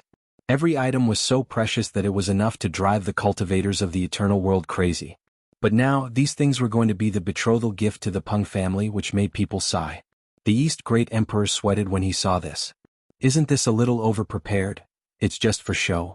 There's no need for East Emperor to worry. Xiangyi laughed. In any case, these things aren't ours, so don't worry too much. East Emperor was speechless. What Ajwa said made so much sense that he was speechless for a moment. Next, they headed straight for the Peng family's headquarters. If it wasn't for the 4 emperors' secret meeting this time, perhaps no one would have known that the Peng family's forces had already spread across the 4 major territories, and that the reason why the Peng family had set up their headquarters in the Central Territory was because it was convenient for trade. On the other hand, it was also because they could control the forces of the 4 territories through this central location, which made it easier for them to distribute the Peng family spies among the major territories. Although the 4 emperors had sent intelligence personnel to investigate the Peng family before, the information obtained was limited. The universe was so big that the detection of intelligence could not be too obvious, not to mention that this information was not made public. Even though the East Emperor had already judged that the Peng family's power network over the years had probably expanded to an unimaginable level before this secret meeting, when they marked the distribution of the Peng family's major forces as asterisks on the same map, they couldn't help but be shocked. The East Emperor was shocked when he saw the stars all over the map. It seems that the Peng family's ambition is not small. I'm afraid they also have sympathy for the throne, Wang Ying said. East Emperor was also worried about this. The Peng family is too scary. They colluded with the old world. We must not let them seize the general trend. I don't know if we can take this opportunity to suppress them. Wang Ying nodded. Of course. Originally, weakening the Peng family's power was also within our scope, wasn't it? Chapter 1887. Although it was she who had volunteered to dress up as a man to propose marriage, she still couldn't help feeling a little hesitant and nervous when it really came time to do it. After all, a lot of boys didn't have any experience with marriage proposals, let alone a girl like her. And for some reason she felt that it was a little weird to do it. Her original intention had been to stop Wang Ling from proposing. No, her original intention had been to keep Sun Yinger and Wang Ying together for the sake of righteousness. But it wasn't Wang Ling who had proposed, but she was the one who was going to get married in the end. She had dug a hole for herself. After realizing this, Lotus Sun even felt a little remorseful, and felt that she had been too rash in the end. Also, this was a serious matter because the success or failure of the marriage proposal would directly affect the course of human cultivators' history. If anything went wrong, she would be a sinner in history. This heavy pressure made it hard for her to breathe, and she kept taking deep breaths on the way to the Peng family's main residence. Lu Qingyi and Yu Yueqing disguised themselves as maids and stayed by her side. Since King Chengquan wasn't around, they didn't have to force themselves to stay in their snake forms, and directly grew legs to look no different from ordinary people. "Why are you getting nervous so close to the end?" Lu Qingyi asked with a smile as she comforted her. "You don't have to feel too heavy of a burden, it's just an act." Lotus Sun understood that, but it was normal for people to reflect on themselves, and the more outstanding they were, the more it was so. She was so nervous that the muscles in her stomach ached, and she was full of regret. If she had obediently listened to Wang Ling and not intervened in this matter, things might not have come to this. Now that the turning point in history had been handed to her, if she messed it up again, she was really worried that her friendship with Wang Ling would plummet to an all-time low. It hadn't been easy for her and Wang Ling to come into contact with each other at this level. At that moment, Lotus Sun's thoughts were all over the place. As her imagination ran wild, she never thought that the person who would comfort her at that moment would actually be Yu Yueqing, whom she had always been on high alert against. "You don't think too much at a time like this. Do you think it's your fault that things have become complicated? All of this was planned, including the fact that you gathered so many people to decipher the mysterious text and accidentally fell into this eternal world. It was all planned." Yu Yueqing looked calmly at Lotus Sun and said, "We're actually just pawns used by these seniors in the game. Since he was a chess piece, he just had to follow the plan step by step. Besides, why did Ling Ling agree to let you go? Haven't you considered it at all?" Hearing this, Lotus Sun abruptly raised her head, the expression on her face somewhat frozen. Yes, such an important mission was not child's play. Why had Wang Ling so readily agreed to let her do it? At this time, with Yu Yueqing's reminder, Lotus Sun vaguely began to understand. "Ling Ling trusts you, that's why he gave you such an important task," Yu Yueqing said to Lotus Sun with a serious expression. At the same time, when she saw Lotus Sun's astonished expression, she couldn't help but feel amused. "What? You looked at me in such a shocked manner, thinking that I would go out of my way to comfort you. Is it unbelievable?" "No. Taoist master, you misunderstood. You're being insincere again." Yu Yueqing laughed and swung her legs in a very relaxed and contented manner. "Actually, I already have someone I like." "I know." Lotus Sun lowered her head. "It's classmate Wang Ling, right?" "No." Yu Yueqing shook her head like a rattle. "Eh?" This time, both Lotus Sun and Lu Qingyi were astonished. "Those birthday presents you showed off earlier were indeed from Wang Ling, but I just wanted to tease you." Yu Yueqing was very straightforward and directly laid her cards on the table. "Oh, there was a time when I was a kid when I really liked Ling Ling, but it wasn't until I became a Taoist and grew up that I realized that kind of feeling. It's probably just a sibling relationship. I think it's better for him to be my older brother." "Then the person Taoist master you likes?" Lu Qingyi suddenly asked. Perhaps realizing that she was being too nosy, she quickly waved her hand. "It's fine, Taoist master you. It's fine even if you don't tell me, I'm just curious." Yu Yueqing blinked, her eyes sparkling beautifully. "When the time comes, I'll naturally tell you. But Ling Ling isn't bad. If I'm rejected in the end, maybe I can use him as a spare tire?" Lotus Sun and Yu Yueqing, spare tire? Yu Yueqing's eyes curved into crescents as she laughed again. "You guys can't handle this. AI, how boring." This rather sincere exchange did indeed ease the tension in Lotus Sun's heart a lot. She had a vague feeling that Yu Yueqing's identity wasn't as simple as it seemed. At least for now, in Lotus Sun's eyes, Yu Yueqing really was very mysterious. The Peng family's headquarters was set up on Penglai planet in the central region of the galaxy. This was a dangerous place surrounded by many celestial bodies that contained powerful cosmic energy, and cultivators who passed by were swept up in them from time to time. The Peng family's headquarters here could be said to be like a fortress, easy to defend and difficult to attack. To the outside world, Penglai planet belonged to everyone, but almost all the businesses on it were related to the Peng family. This was an empire that belonged solely to the Peng family. The Peng family's headquarters on Penglai planet was a golden palace with richly carved beams and painted rafters. There were even quite a few carvings of creatures that didn't belong to the ancient cultivation world. These were the carvings of ancient creatures from the ancient world, which the Peng family had grandly carved into the walls as murals. It was clear that the Peng family's arrogance had reached a shocking level. At the border of Penglai planet, As Lotus Sun and the others' carriages passed by, a group of ancient city guards quickly surrounded them on disc-shaped magic artifacts. These neutral guards, who had originally been brought together by the four great emperors of the four regions to maintain the stability of the Central Region galaxy, had now become the targets of the Peng family's instigation. East Great Emperor was very dissatisfied with this. Holding his breath, he looked at the group of Penglai Planet's ancient city guards and asked them in a very arrogant manner, "Who are you? What are you doing here? Do you know what kind of place Penglai Planet is? I remember that the Central Region galaxy isn't under the jurisdiction of any power."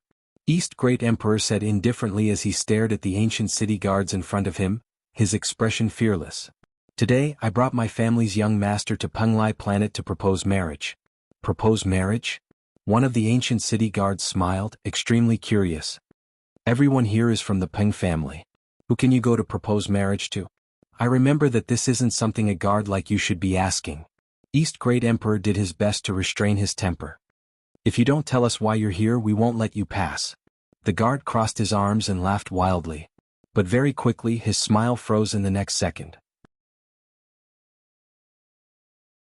Chapter 1888.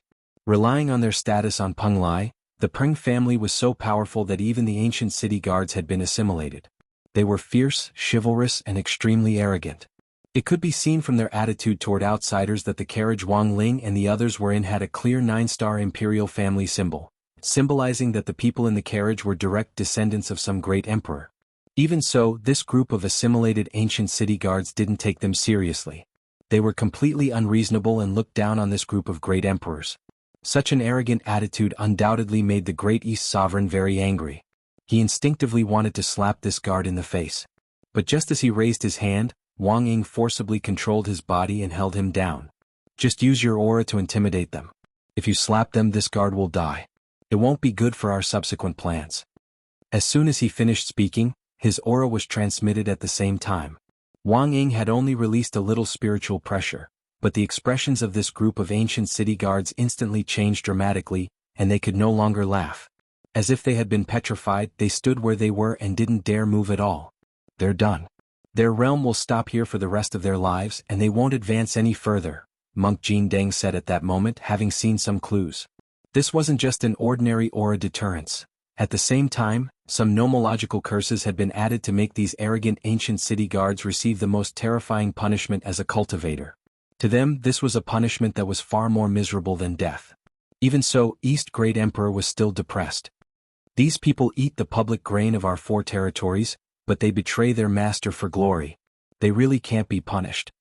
It was hard to imagine that East Great Emperor, who had always been gentle and kind among the four emperors, could be so furious.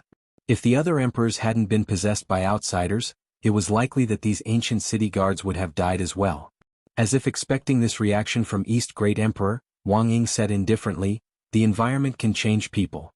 Vanity, privilege, and everything that can tarnish the human heart may make these people think that they are superior to others, and thus completely forget that they are just dust in this world." Everyone sank into deep thought at Wang Ying's words, and even Wang Ling was a little surprised. He had never thought that his own shadow could actually think so deeply. Sometimes he would think about what the essence of cultivation was, and occasionally weave a few golden sentences in his mind. However, he had never shared these words with anyone else. This was because he realized that there were too few people who could truly understand him, or rather, they simply didn't exist. The loneliness of being at the top could only be described as, "It's too cold at the top."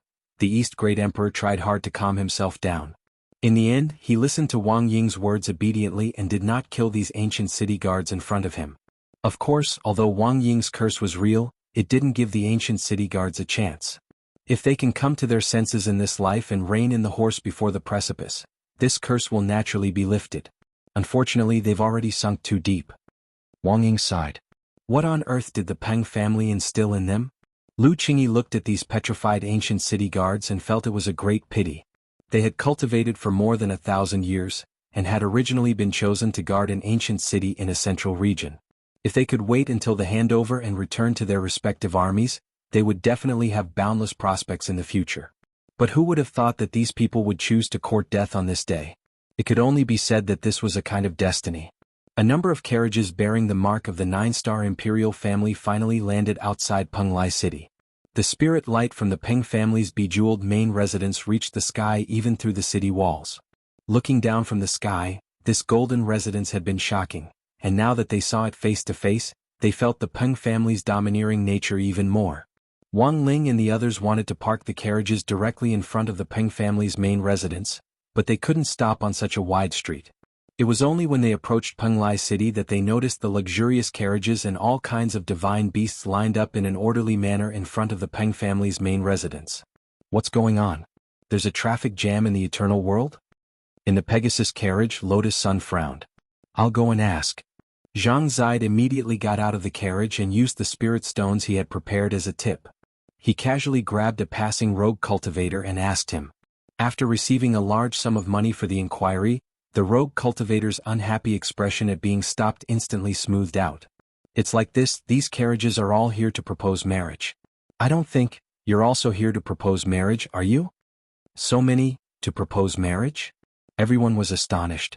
This was the information they had received after integrating the intelligence network of the four emperors, and was probably first-hand information. But no one would have thought that the marriage proposals had actually already begun.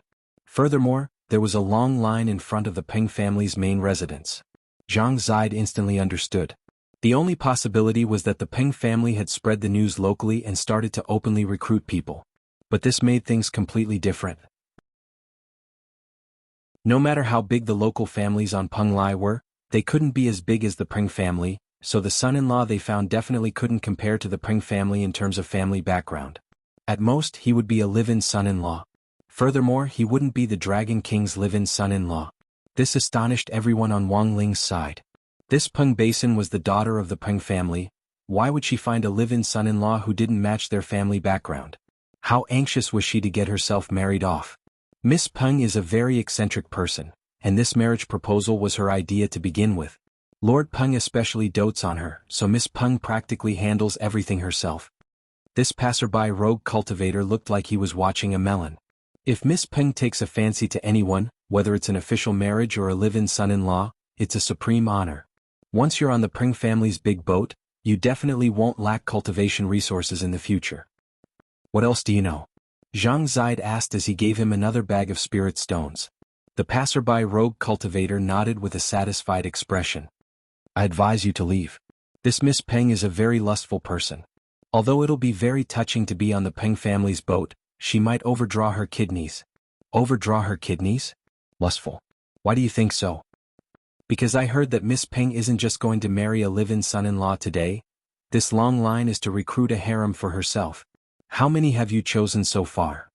Not yet because the requirements are too high. The passerby rogue cultivator sighed. Aha, I was just watching the fun. There was a guy called Kushuan who was rejected by Miss Peng. She said that his kidneys weren't good. Chapter 1889. As it turned out, it wasn't as easy to maintain order nowadays as the internet made it out to be. Even choosing a son-in-law had to be done according to the basic rules. The eldest daughter of the Peng family was a pearl in the palm of the Peng family's hand. Although grandfather Peng had given the right to choose his future son-in-law to eldest Miss Peng, he had certainly given her the lowest standards. According to that itinerant cultivator, the old man had formulated very strict regulations on the virtues of a son-in-law. Take the initiative to inform your wife or family members of any cultivation activities or cultivation gatherings, and apply no later than sunset. Under no circumstances are you allowed to drink or indulge in alcohol. If you meet someone who urges you to drink, you must immediately stay away from them, break off relations with them, and never associate with them again. If necessary, you can directly draw your sword and kill them. In public, under no circumstances are you allowed to eat anything that smells too strong or to smoke. You must remain quiet and constantly remind yourself that you are a quiet and handsome man. You must not wear revealing clothes. You can't wear a vest or sleeveless shirt, or wear shorts that go above your knees, and you can't go bare-chested. At the same time, you should always pay attention to your personal appearance at home. You must walk properly. When you walk, your back must be straight and your gaze forward, and your eyes must be firm and aboveboard. You mustn't sneak a peek at other women, and you must maintain a kind of awe-inspiring righteousness at all times. Your steps must be just right and can't be outward or inward. Before you are officially married, you are absolutely not allowed to have sex before marriage. Furthermore, you are not allowed to be alone with the opposite sex or spend the night outside. not even if it's necessary for business. Because business in the cultivation world requires dual cultivation. You must report to your wife in advance before you buy anything worth more than 500 mixed spirit stones. If you don't have money, you can ask your wife, and she will provide you with a loan depending on the situation. The annualized rate depends on the situation, and can range from 8% to 999%. If the person is good-looking and meets all the other requirements, you can ignore all the above male virtues regulations.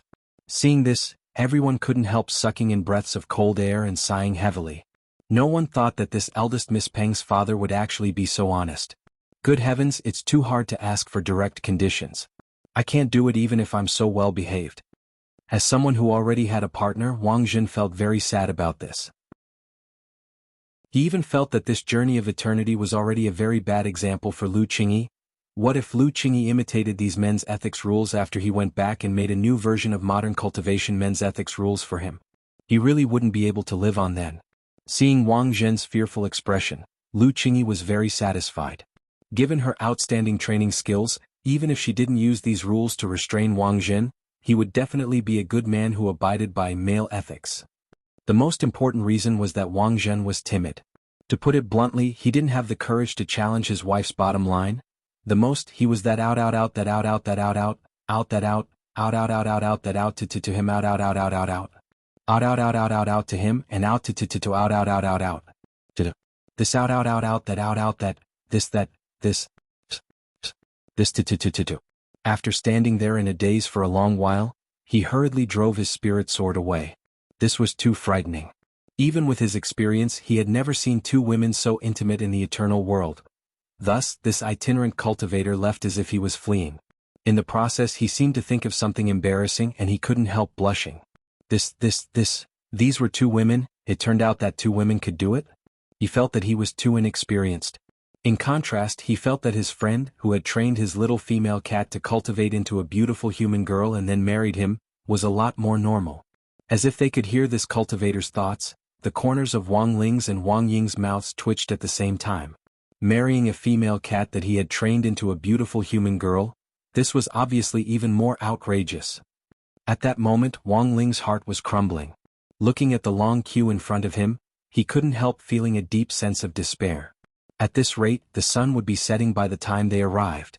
Furthermore, it seemed that the Peng family's headquarters had come up with a limit on numbers, which was to say that they might not even get a chance to propose today. Fortunately, because of Zhang Zipei, East Great Emperor now had a lot of funds at his disposal. As long as he had enough money, he could buy the number of the person in front of him. "Brother, our master is in a hurry. I wonder if you can be magnanimous?" Zhang Zipei asked on his behalf with a smile on his face. The person in front of them was also a noble young master. He looked elegant and seemed to be easy to talk to. However, in the eyes of the Peng family's headquarters, he was nothing more than a live-in son-in-law. "Who are you? You want to cut the line?" "I won't cut the line for free, I'll pay you. As long as you let us swap places, we're willing to pay you 500,000 chaos spirit stones as a token of our gratitude," Zhang Zipei said, holding out a palm. The person in the carriage seemed to have heard Zhang Zipei's voice, and after hesitating for a moment he decided to swap places. After all, whether or not he could become a live-in son-in-law was still a question, but 500,000 chaos spirit stones was real money. After swapping places with satisfaction, the elegant young master in the carriage smiled at Wang Ling's carriage. "Brother, let me give you a piece of advice. Money is useless. If this Miss Peng doesn't like you, you'll become a live-in son-in-law at most. How many people have been rejected before you? I think Miss Peng's standards are too high, and normal people won't like her. Then why did you come to line up?" Zhang Zipei snickered. The young master smiled. "Just think of it as a lottery ticket. What if I win? That's endless glory and wealth. This Peng family's headquarters has quite a background now. Everyone says that old Master Peng will be the future 5th emperor." As soon as he said this, the elegant young master's expression changed dramatically as he suddenly felt a huge chill coming from the carriage in front of him. It was the pressure of East Great Emperor, which immediately scared the elegant young master into silence, and he didn't dare speak at all. Just like that, Zhang Zipei spent money to buy places, and soon led Wang Ling, Lotus Sun and the others to the main gate of the Peng family's headquarters. A steward of the Peng family's headquarters stepped forward. He was dressed in luxurious silk clothes, and even the patterns on them were embroidered with gold. When he saw Wang Ling and Lotus Sun's convoy, he didn't care about the 9-star Imperial family emblem at all, and asked in a lazy and arrogant tone, "Who are you? Tell me your name." Chapter 1890. Wang Ling could see that the pattern on this steward's body wasn't from the eternal world, but was clearly the mark of the old world. At the bottom of the pattern was a surging wave woven from golden immortals and blue silk threads. Several tentacles from the old world poked out of the surface of the sea in a strange, beautiful arc. Wang Ling was all too familiar with these tentacles from the old world, because not long ago, he had hunted down a few tentacle-like creatures from Dopey from the old world for newborn Wang Nuan to satisfy her hunger. Such unbridled behavior was enough to show how overbearing and rampant the Peng family was on Peng Lai. There was only a bit of time left before the sun completely set. Wang Ling, Lotus Sun and the others had bribed everyone along the way to make it to the last round of interviews for the day. Looking at the time, a lot of people knew that they were the last group of people for the day. But the people behind them didn't immediately disperse, even though they knew that they wouldn't be able to make it today. The young talents who had come to propose got out of their cars one after another, intending to join in on the fun. After all, the last person to be interviewed was a nouveau riche who had bribed his way to the front with money. A lot of people wanted to see the Peng family pour cold water on this nouveau riche. There was a huge gap between the rich and the poor in the eternal world, but there were still plenty of rich people. Given the Peng family status on Peng Lai, ordinary nouveau riche definitely wouldn't be interested in them. So when Wang Ling and the others arrived, this steward's expression didn't look good. He had been observing Wang Ling and the others' motorcade for a long time. They had actually bribed their way here with money? Just as the housekeeper of the Peng family revealed a look of disdain, Zhang Zibai took a step forward and took out a jade box from his sleeve. He pretended to respectfully open the jade box and handed it to the housekeeper with both hands. "Hello, housekeeper. My young master is here to propose marriage and hopes that housekeeper can lead the way. This is a small token of my appreciation. I hope you won't mind." "Heh." The steward's disdain didn't diminish and he smiled contemptuously. Did they think his Peng family was a vegetarian? He hated this kind of nouveau riche the most. He was the dignified steward of the Peng family, and he was a somewhat famous figure on Peng Lai who didn't care how many rich people there were. A mere extraterrestrial nouveau riche actually dared to stand in front of him. Wait. This was... At first he did not look carefully at the contents of the box. After a glance, he realized that it was an elixir, and it was no ordinary elixir. When the elixir in the jade box emitted a dazzling luster, the Peng clan's general manager's hand speed was extremely fast. He immediately closed the lid of the jade box. This alertness was actually because he didn't want the treasures and pills in the box to be seen by other busybodies. As the steward of the Peng family, his eyes were extremely sharp. He clearly knew that this was an ancestral Dao pill. This was a rare medicinal pill for breaking through to the Dao Father realm. Only great emperors could refine it. In reality, among the people who came to propose today, there were indeed many who came in the name of the 3-star, 6-star, or 9-star imperial family. However, it was the first time that the Peng family's chief steward had seen someone who used the Dao ancestor pill as a stepping stone. Although he didn't like this nouveau riche in front of him, he couldn't help feeling a little hesitant in the face of this Dao ancestor pill. For him, this kind of greeting gift was like giving him a pillow when he was sleepy. He had been stuck at the Dao God realm for a long time, and was just a step away from breaking through to Dao ancestor. However, he had always lacked comprehension. If he didn't break through with external help, he was afraid that his realm would stop here for the rest of his life. In the next moment, his expression softened a little as he personally accepted the jade box and stepped aside. "Young master, you're too polite. I will kindly accept this gift. Please come in, young master, but there are still a few more tests. If you can pass all of them, you can officially marry my family's young lady. If you can't, young master, you can consider becoming a son-in-law or directly leave." "Understood." Inside the carriage, Lotus Sun took a deep breath and stepped out of the exclusive royal carriage of the 9-star imperial family under everyone's gazes. To tell the truth, she didn't feel any stage fright. Before she had fallen in love with Wang Ling and learned to keep a low profile, she had once enjoyed being the center of attention. But now, it could only be said that she had returned to her old profession. As the future young master of Huagua Water Curtain Group, she had an innate ability to control the overall situation and confidence. This kind of bearing couldn't be considered ordinary. Coupled with the exquisite makeup that Lu Qingyi and Yu Yueqing had put on Lotus Sun, her immortal aptitude was already enough to stun everyone present. This Which territory is this imperial family from? How come I've never seen this person before? Look at the patterns on his body which combine the styles of the 4 territories. He definitely has an extraordinary background. Maybe he's favored by all 4 emperors at the same time. My God, there's someone like this in the world? The busybodies on the street who had joined in on the fun immediately started talking among themselves. To be honest, when he saw Lotus Sun in person, even the director of the Peng family was stunned for a moment. He believed himself to be very knowledgeable and knew almost all the famous families in the 4 regions, but he didn't remember such a person at all. To have the patterns of the 4 territories directly tattooed on the same robe, this alone was enough to prove that this person's identity was no small matter. Before young master enters, please tell me who you are. My name is Wang Rongxiao, Lotus Sun answered without hesitation. Her identity was completely fake, and had been created by the core members of the battle sect who had impersonated the 4 emperors, so everything about this fake identity had been done flawlessly. Lotus Sun had already thought of a fake name. This was made up of the name of the character she had impersonated, Xia Xinyan, the homonym of her own name, and the surname of the person she liked. Wang Rongxia. The director of the Peng family carefully chewed on this name and began to do a carpet search in his mind, but it was as if he had lost his memory and couldn't remember anything. No matter how much he rummaged through the memories of those prestigious families, he couldn't find such a person. Of course, he also began to suspect that Lotus Sun was a fake identity. But even if it was a fake identity, the price to pay was a little too high. A Dao ancestor pill as a stepping stone? What kind of wealth was this? It didn't seem fake at all. Thus, the steward of the Peng family finally didn't stop her and welcomed her in. So it's young master Wang Rongxiao. Please come in, young master. In any case, there were still a few more tests and he didn't think Lotus Sun would be able to pass them. The person in charge of the first test was a middle-aged man who looked like a scholar. He sat in front of a table and propped up his chin with his fingers crossed as he looked at Lotus Sunday. Sweeping a glance at the chair in front of the table, he smiled meaningfully. Young master, please take a seat. If you want to marry my family's young miss, the first test is a discussion of Dao. Okay. Lotus Sun nodded.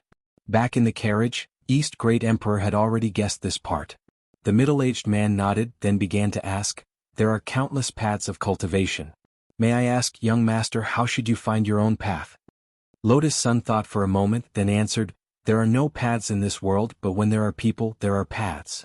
As soon as she said this, the whole audience burst into thunderous applause. The middle-aged man was clearly stunned when he heard this. Good answer, young master.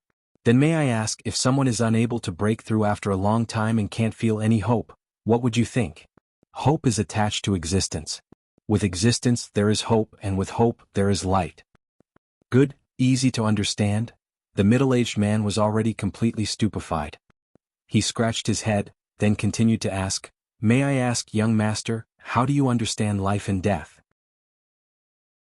Lotus Sun, dead life has already decayed. I am very happy with this decay because I know that it isn't empty. The middle-aged man was shocked. Young master is so young, how can you say such a thing? Lotus Sun smiled. Is this also a question? The middle-aged man shook his head. No, it's just a personal question. Young master, you don't have to answer. Lotus Sun said, it's all because my master taught me well. The middle-aged man, may I ask, who is young master's master? Which sect is he from? Lotus Sun smiled. I don't belong to any sect and people call me Brother Sun. Chapter 1891. Wednesday, January 7th. Wang Ling and Lotus Sun didn't return all night and didn't report to school the next day, which attracted the attention of the 2 families. Sunny Yuan paced around anxiously. He only had one granddaughter, but she disappeared without a trace. Most importantly, as far as Sunny Yuan knew, Lotus Sun had always been extremely obedient and well-behaved, so there was no way she would disappear for no reason. Now that she had disappeared, however, Sunny Yuan began to feel a strong sense of crisis. The incident with the Shadow Stream killers last year was still vivid in his mind as if it had happened yesterday. His heart was a mess and he didn't know what to do at the moment. He had called Ajwa and found that he had also disappeared. Using his connections, he had finally found grenade-throwing Senior Immortal. Senior Immortal, I only have one granddaughter. You have to tell me the truth, do you really not know where she went? Sunny Yuan paced back and forth in front of grenade-throwing Senior Immortal's desk in the head of Battle Sect's office with his hands clasped behind his back. He was sweating profusely because of his ancestral imagination genes, and he was thinking of a lot of terrible things. Don't worry, old man, I've already sent people to look for her. Miss Sun is naturally safe and sound, grenade-throwing senior immortal said reassuringly. In fact, he was also privy to this matter. How could he, as the head of Battle Sect, not know where so many core members had been mobilized? As for why they hadn't returned overnight, grenade-throwing senior immortal's guess was that they might have run into some trouble, so he had called Wang Ling last night and realized that he couldn't get through to him. Thus, grenade-throwing senior immortal's guess was that Wang Ling had to be with this group of people on a similar mission. So with Wang Ling around, there was no need to panic at all. It was only a matter of time before they were dealt with. They just needed to be patient and wait for them to reply on their own. Senior Immortal, do you have any basis for this? My Rong isn't even at the Golden Core stage. In this big world, it's too easy for Foundation establishment cultivators to get into accidents. If someone bullies her, or... Just as Sunny Yuan was thinking of something even more terrifying, grenade-throwing Senior Immortal hurriedly interrupted him. Old man, don't think too much, he sighed in his heart. It was only because Old Man Sun didn't know Lotus Sun's true battle strength that there were a lot of things that he couldn't explain clearly. A Foundation establishment cultivator was being bullied? Of course I don't exist. Your granddaughter has Ling Jinren's backing. It's already good enough that she doesn't bully others. This was the #1 Foundation establishment stage cultivator on Earth. Grenade-throwing Senior Immortal could still vividly remember how he had cut down the old god of the god race with one slash back then. Back then, it hadn't even reached the level of 9 cores Mysterious Sea. Now, the Mysterious Sea had 9 Heaven's Path magic cubes fused into it. It was practically unstoppable. However, when he answered the phone earlier, he had already expected that Grandpa Sun would do this, so he had already thought of a way to comfort him. After fiddling with it for a bit, grenade-throwing Senior Immortal took something out of his sleeve. It was a Dao talisman that contained enormous spirit power, and Sunny Yuan's eyes immediately lit up. This is Death Substitute Talisman, grenade-throwing Senior Immortal said. Actually, this was the surplus that Wang Ling had asked the 2 Life and Death Heavenly Dao brothers to set up last time. It was just that he was now using it as an excuse to comfort someone. He said, I came across this by chance and wanted to give it to Miss Sun as a gift. But Miss Sun wouldn't accept it, so I thought of a way to secretly bind it to her. In other words, the owner of this Death Substitute Talisman is Miss Sunday. The Death Substitute Talisman hasn't been activated yet, which proves that Miss Sun is definitely safe. We just need to increase our search and wait for a reply. Hearing this, Sunny Yuan finally let out a long sigh of relief. That's good, that's good. His nerves eased and he even forgot to ask about the true origin of this Death Substitute Talisman. After all, it was almost impossible to find anyone in this world who had the ability to draw this kind of Dao talisman. Looking at Sunny Yuan's relieved expression, grenade-throwing Senior Immortal had mixed feelings in his heart. Looking up at the sky, he felt that Crispy Noodles Dao Monarch, whom he had sent out earlier, should already have news from Wang Ling. As a real clone, Crispy Noodles Dao Monarch's thoughts and consciousness were completely independent, but he could still sense the original body. Thus, he had very easily found the apartment building where Li Xian lived, and from the security guard at the entrance, he had more or less guessed what had happened. Because this apartment building was now part of Huagua Water Curtain Group's property, Crispy Noodles Dao Monarch's first guess was that Wang Ling and Lotus Sun had definitely come here to investigate this Li Xian, and had definitely found something in the apartment building.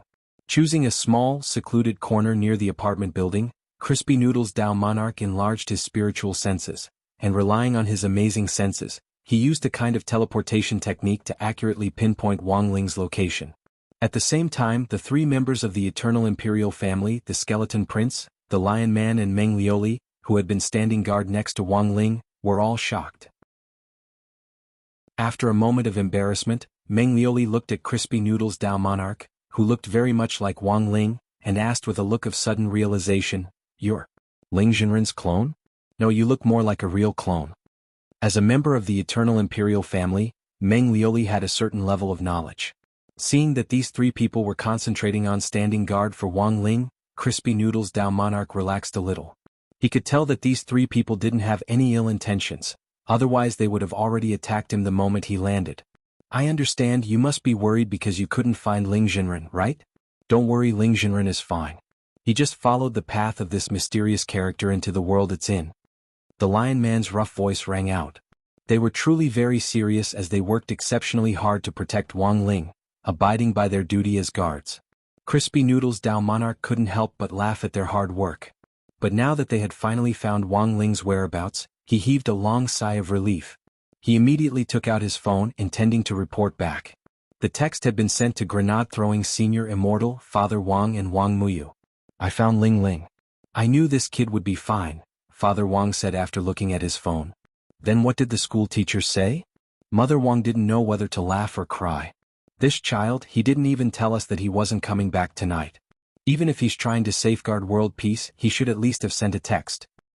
He probably ran into some kind of trouble and couldn't keep track of the time. But it's fine," Father Wang said. "If there really is a problem, our Anwan can go and help at any time." "Yeah." On the other side, Wang Nuan had already put on a diaper and was ready to go. Chapter 1892. Wang Muyu had played his part these days and obeyed all orders. He just wanted to see Wang Ling and Lotus Sun as soon as possible. In the end, the days that he had been longing for passed by one after another, and he hadn't expected them to stand him up again in the end. He wasn't an insensible child and immediately knew that Wang Ling and Lotus Sun had probably run into some trouble.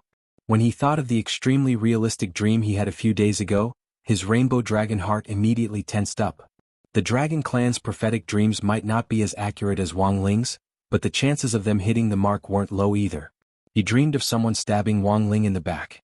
A white knife went in and a red knife came out, directly piercing Wang Ling's heart from behind, and then stirring in his chest in a strange spiral. Wang Muyu had been startled awake by this nightmare, drenched in sweat. He was well aware that this was a prophecy, and that Wang Ling was about to be assassinated. Fortunately, he had received a reply from Crispy Noodles Dao Monarch. He knew that his father wasn't acting strangely, it was just that he might be entangled in some troublesome matter, and would need some time before he could extricate himself. Wang Muyu breathed a sigh of relief and looked out of the window. In the huge Sun family's castle and the bedroom that was the size of several living rooms, he was the only one here. The feeling of longing and loneliness surged in his heart in an instant. The high-tech toys and all kinds of imported snacks and drinks which Old Man Sun had meticulously prepared in the bedroom had all become tasteless at that moment. The maids in the Sun family's castle all had standard professional smiles. Wang Muyu could see that no matter what kind of question he asked, the other party had a standard set of words to answer, making it impossible for him to vent his anger on this group of people. Wang Muyu rang the bell and very quickly, a maid pushed open the door and came in. Looking steadily out the window, he asked, "When will Grandpa Sun be back?" The maid thought for a moment, then replied patiently, "Young Master Muyu, don't worry. Old Master may or may not be on his way back. We can only find out after a few hours or even longer when the gate of the castle is pushed open." Wang Muyu, sure enough, the maid's reply was the same as if she hadn't said anything. Although he'd long since figured out the language system of this group of servants, Wang Muyu's heart was still on the verge of collapse. All he needed to know was whether or not he would be back or when he would be back. In the end, this group of people gave him the answer of Schrodinger's cat. Even their replies were filled with philosophical thoughts. "I'm going out." Wang Muyu sighed. He couldn't wait any longer and prepared to leave. "Young Master Muyu, it is very dangerous for you to go out now. It was already so late. Why don't I just wait here obediently? If you go out..." Just when the maid wanted to continue arguing with him, Wang Muyu interrupted her bluntly, "Okay, then I'll listen to you. I won't go out." "That's good." The maid nodded in satisfaction and left the bedroom. Wang Muyu knew that he wouldn't be able to leave if he applied normally, so he could only trick the maid. Now that he knew Crispy Noodles Dao Monarch's location, his current plan was to leave a clone in the Sun family's ancient castle so that his real body could go out and meet up with Wang Ling. In the end, just as he was about to move out, a familiar and piercingly cold aura pierced through the air outside the Sun family's ancient castle, and Wang Muyu was almost instantly on high alert.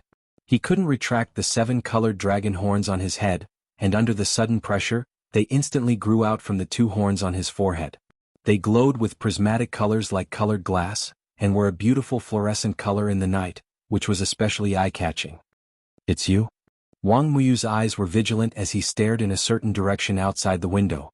A figure with dragon wings spread out on his back landed in the moonlight, as if he had been teleported here. The man wore familiar diamond gloves and held a black umbrella, and there was a domineering look in his eyes. Wang Muyu hadn't expected Clear Swamp to choose this time to appear again. The matter with the holy race hadn't been fully resolved, and these resurrected dragon descendants had come to pick a fight again. Wang Muyu was a little annoyed, but the main reason was that his trip had been blocked. He wanted to see Wang Ling but had been stopped at this time. Crossing his arms, Clear Swamp smiled coldly in the air. Every debt has a debtor. The other people in this castle have nothing to do with me. As long as you come with me it's fine. Do you still want to get beaten up? Wang Muyu stared at Clear Swamp. You're no match for me on your own. You haven't fully matured yet. As long as that person isn't here, it's hard to say who will emerge victorious. Clear Swamp smiled. It was only then that Wang Muyu realized with a start that this had actually been a plan from the very beginning. Clear Swamp and his group had been taking advantage of the time difference to strike while Wang Ling, Lotus Sun and the other core members of Battle Sect were in the mysterious text's world. Their real target had been him from the very beginning. It was just that they had been quiet for a long time, which was unexpected. It could only be said that Baijia's personality had changed, and he really wasn't the Baijia of the past. Such a sophisticated plan required a lot of patience. In the past, Baijia had been an impatient person who had always thought that he was invincible and would have no problem dealing with Wang Ling. In the end, every time he got anxious he would be beaten up. Baijia, on the other hand, had continued to grow after repeated failures and had become an outstanding strategist. This was indeed a little unexpected. At this moment, Wang Muyu's expression became serious. He stared at Jing Zhe, who was hovering in the void, and felt that the other party had become stronger than when he first saw him. It was a change that was close to being reborn. It had not been a long time. According to the human cultivation world, it had not even been a month. Yet it had grown to such an extent. But Wang Muyu didn't panic. Clear Swamp had indeed become stronger, but while it looked like he had been playing around, he had actually been going through all kinds of hard training. It looks like you don't want to go with me, so I'll have to take you back by force. In the next second, Clear Swamp attacked. He showed no mercy as he attacked with lightning. With a snap of his fingers, thunder surged in the sky, and tens of thousands of lightning bolts turned into a cage that enveloped Wang Muyu. Umph! Wang Muyu snorted. He opened the window and his little body directly jumped out. In the next moment, the magnificent rainbow dragon descendant behind him spread out to form an impenetrable barrier in front of him. The moment the electric cage approached, Wang Muyu directly flapped his dragon wings and smashed it to pieces. He was a master of the 10,000 dragon gene.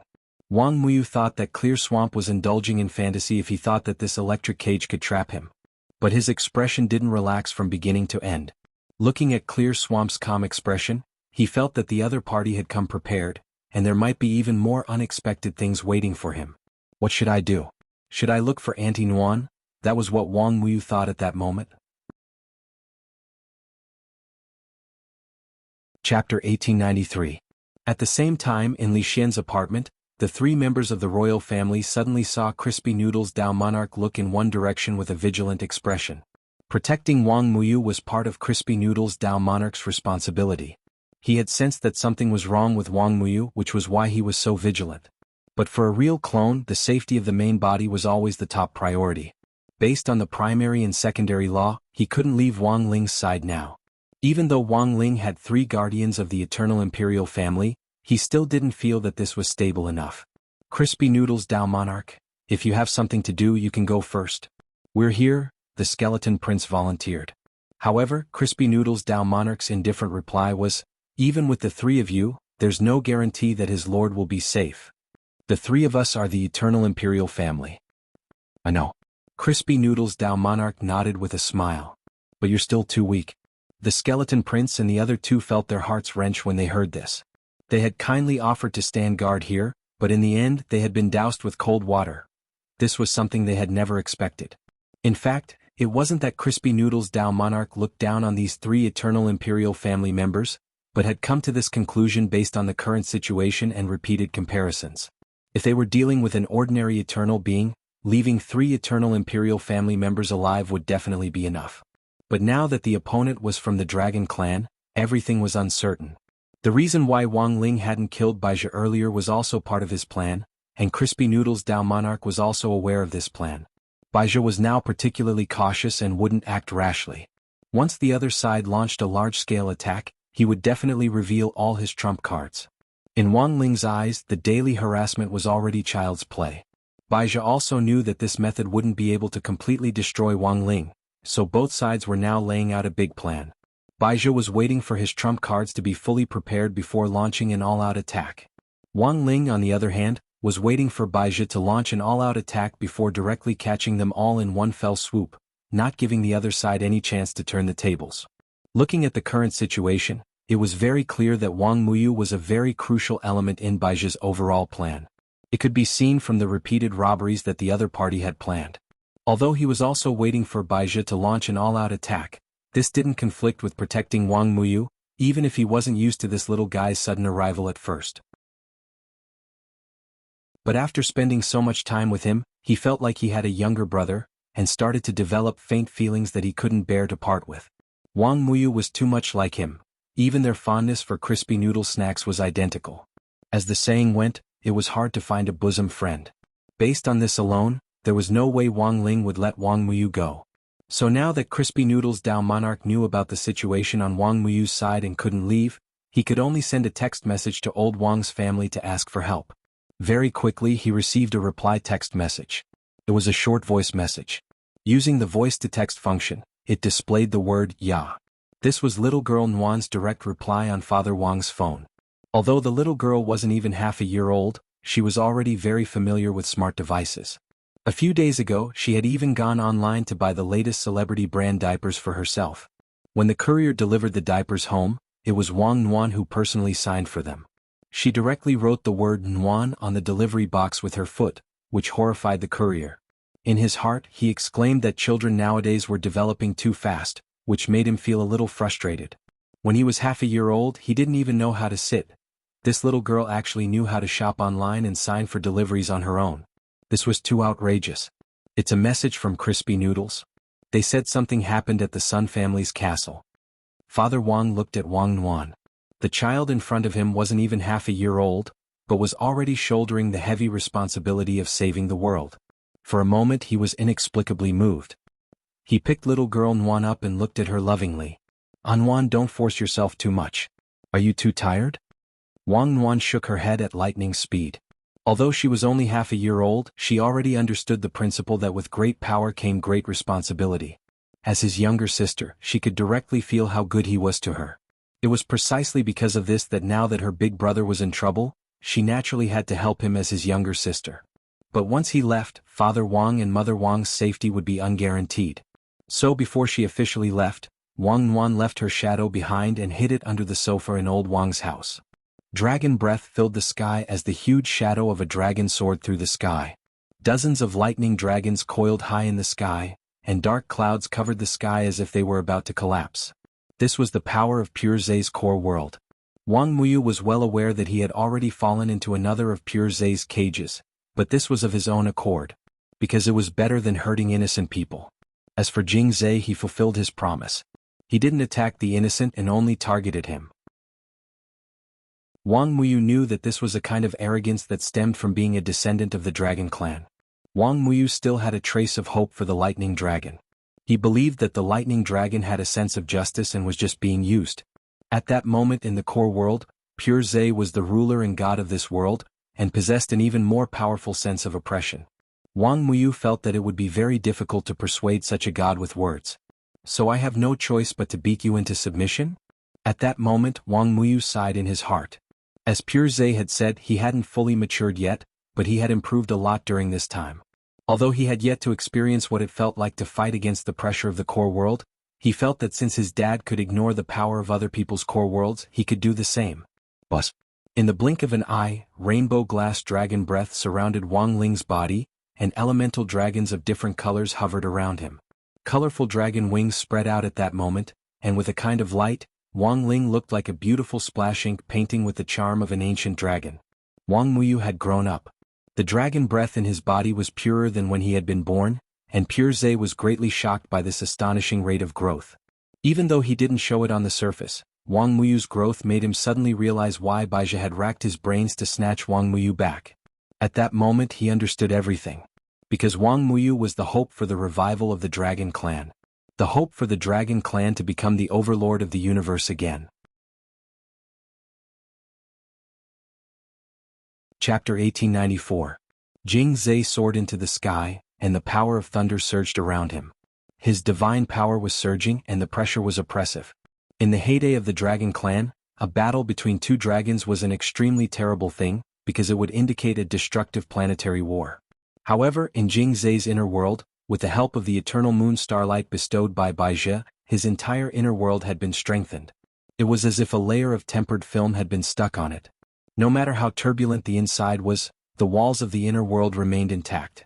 This made Wang Muyu, who had noticed this scene at the same time, feel relieved.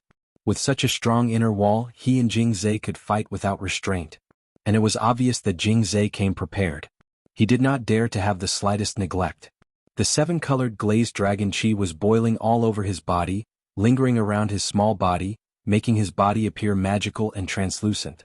He soared into the sky and spat out seven-colored dragon flames. The amazing power of the elements directly swept in front of him, directly meeting the thunder dragon summoned by Jing Zhe. At this time, Jing Zhe's face did not relax in the slightest. This was a collision between psionic powers. He knew that Wang Muyu was extremely talented. He had condensed the power of 10,000 dragons in his body, had thousands of changes, and could use the abilities of every kind of dragon. This was the most terrifying thing about Wang Muyu. However, in Jing Zhe's view, this was also a fatal flaw before he had completely cultivated it. No matter how many dragon abilities one had, it would be useless if they were not proficient in all of them. Obviously, Wang Muyu had also thought of this. Therefore, he had integrated a variety of elemental powers in the dragon flames at the same time, wanting to use this hodgepodge method to make up for the shortcomings. You haven't cultivated to the peak. Everything is in vain. Jing Zhe said coldly. His face was solemn. He had already developed the potential of the lightning dragon to the extreme, and was completely unafraid of the seven-colored dragon flames spewed by Wang Muyu. The powerful thunder dragon's breath formed a huge pillar of light, as if the heavens were collapsing, and directly offset the dragon flames spewed by Wang Muyu. It was a combination of a variety of dragon abilities, but it still could not compare to Jing Zhe's top-notch lightning dragon power, which made Wang Muyu unhappy. Compared to the last time, Jing Zhe had made too much progress.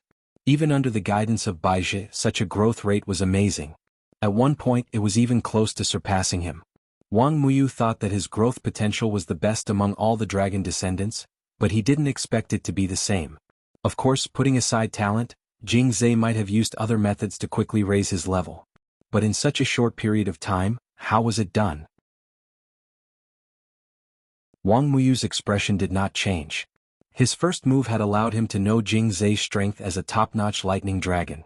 In the next moment, he stretched out his small hand and slammed it on the ground with his palm facing down in a half-squatting posture. An explosion sounded out as the ground trembled. Numerous elemental dragons soared into the air from the ground, giving off a heaven-shaking sound as the heavens and earth started to tremble. Seeing this scene, Jing Zhe raised his eyebrows. This was too wasteful. He didn't take spiritual power consumption into consideration at all. No matter how heaven-defying a person was in modern terms, there was still a blue bar. It was impossible to use skills without limit. Thus, in a duel between top experts, consumption would be taken into account during the fight, and they would calculate the time to release the corresponding ability at the right time, thus setting the pace of the entire fight. Jing Zhe could also tell from his probing that while Wang Muyu's rich and overbearing style of play meant that this little guy had unlimited spirit energy, it was also a sign that he lacked combat experience. Let him exhaust himself and we'll definitely win. A voice from the other side of the universe rang out in Jing Zhe's mind. It was a familiar man's voice, and if Wang Ling had been present, he would have easily recognized this person. On the other side of the universe, a huge dragon the size of a star was entrenched there. Emitting holy moonlight, it issued commands from the depths of the infinite Milky Way as it remotely commanded Jing Zhe. This was a type of long-range microcontrol. Baizhi had entered the field. Jing Zhe didn't obstruct Baizhi's judgment, and instead used his own methods to provide support and assistance. In order to divert Wang Ling's attention, he had painstakingly planned this eternal chess game in order to bring Wang Muyu back. Wang Muyu was the most crucial chess piece in his plan. Today he had chosen to let Jing Zhe take action, and he himself was personally in command. This was a determined attitude. With someone backing him, Jing Zhe naturally had nothing to fear. He opened his black umbrella, and at that moment, activated its other form. Wang Muyu's eyes were shaken. He hadn't expected this black umbrella to actually have a bow form. The moment the black umbrella opened, The ribs rearranged themselves under Jing Zai's control to turn into a pitch-black bow and arrow wrapped in black lightning. The handle of the umbrella separated on the spot, and the hook at the end spun to perfectly latch onto the black umbrella's bowstring, directly turning it into a giant arrow. The endless power of lightning jumped and surged on the bow and arrow, as if it had absorbed the power of lightning from the entire universe. Then, boom! With a deafening explosion, Jing Zai abruptly fired the bow and arrow that the black umbrella had turned into with tremendous power. Space shattered inch by inch as it whistled through the air, and even the inner wall of the core world started to shake under the tremendous impact. If it wasn't for Baijia's support in secret, the core world might have already collapsed. With astonishing power, the giant arrow streaked across the sky with an overbearing momentum as it directly pierced through Wang Muyu and the elemental dragon that he had summoned. Then, guided by Jing Zai's lightning, the lightning arrow returned to his hand in the blink of an eye, becoming a perpetual motion, like a bullet that would never run out of bullets. The elemental dragons that Wang Muyu had summoned came in all shapes and sizes, and filled this small space. However, Jing Zai had used his black umbrella to transform it into a bow and arrow to destroy them one by one, which was something Wang Muyu had never expected. To Wang Muyu's horror, Jing Zai's arrow did not simply pierce through his elemental WRM. Instead, it seemed to have absorbed the power of the elemental WRM every time it was retracted. The power was like a stream that was constantly being superimposed on the arrow. By the time Wang Muyu saw through Jing Zai's intentions and wanted to retrieve the elemental dragon, it was already too late. Jing Zai, who had already dealt with the last elemental dragon, had already aimed the arrow at Wang Muyu. Then he pulled the bow fully and released it.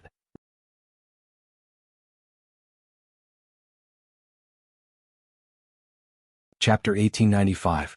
Wang Muyu was in danger. At that moment, in East Great Emperor's body, Wang Ling was lost in thought for a moment in front of the Peng family's headquarters on planet Penglai. This was a sixth sense for danger. Even though Wang Ling was now in a world that transcended time and space, he could still sense it. Wang Muyu was now like a younger brother to Wang Ling. Although they didn't usually communicate much, there was already a faint feeling that he couldn't let go of. Wang Ling had always been very wooden, and didn't understand what this feeling was, but he knew that he would never just send Wang Muyu to Baizha. In fact, Wang Ling had already made plans for Wang Muyu's safety. After Qin Zong and Xiang Yi had taken up the positions of guest elders in Battle Sect, the first secret mission they had received was actually to protect Wang Muyu.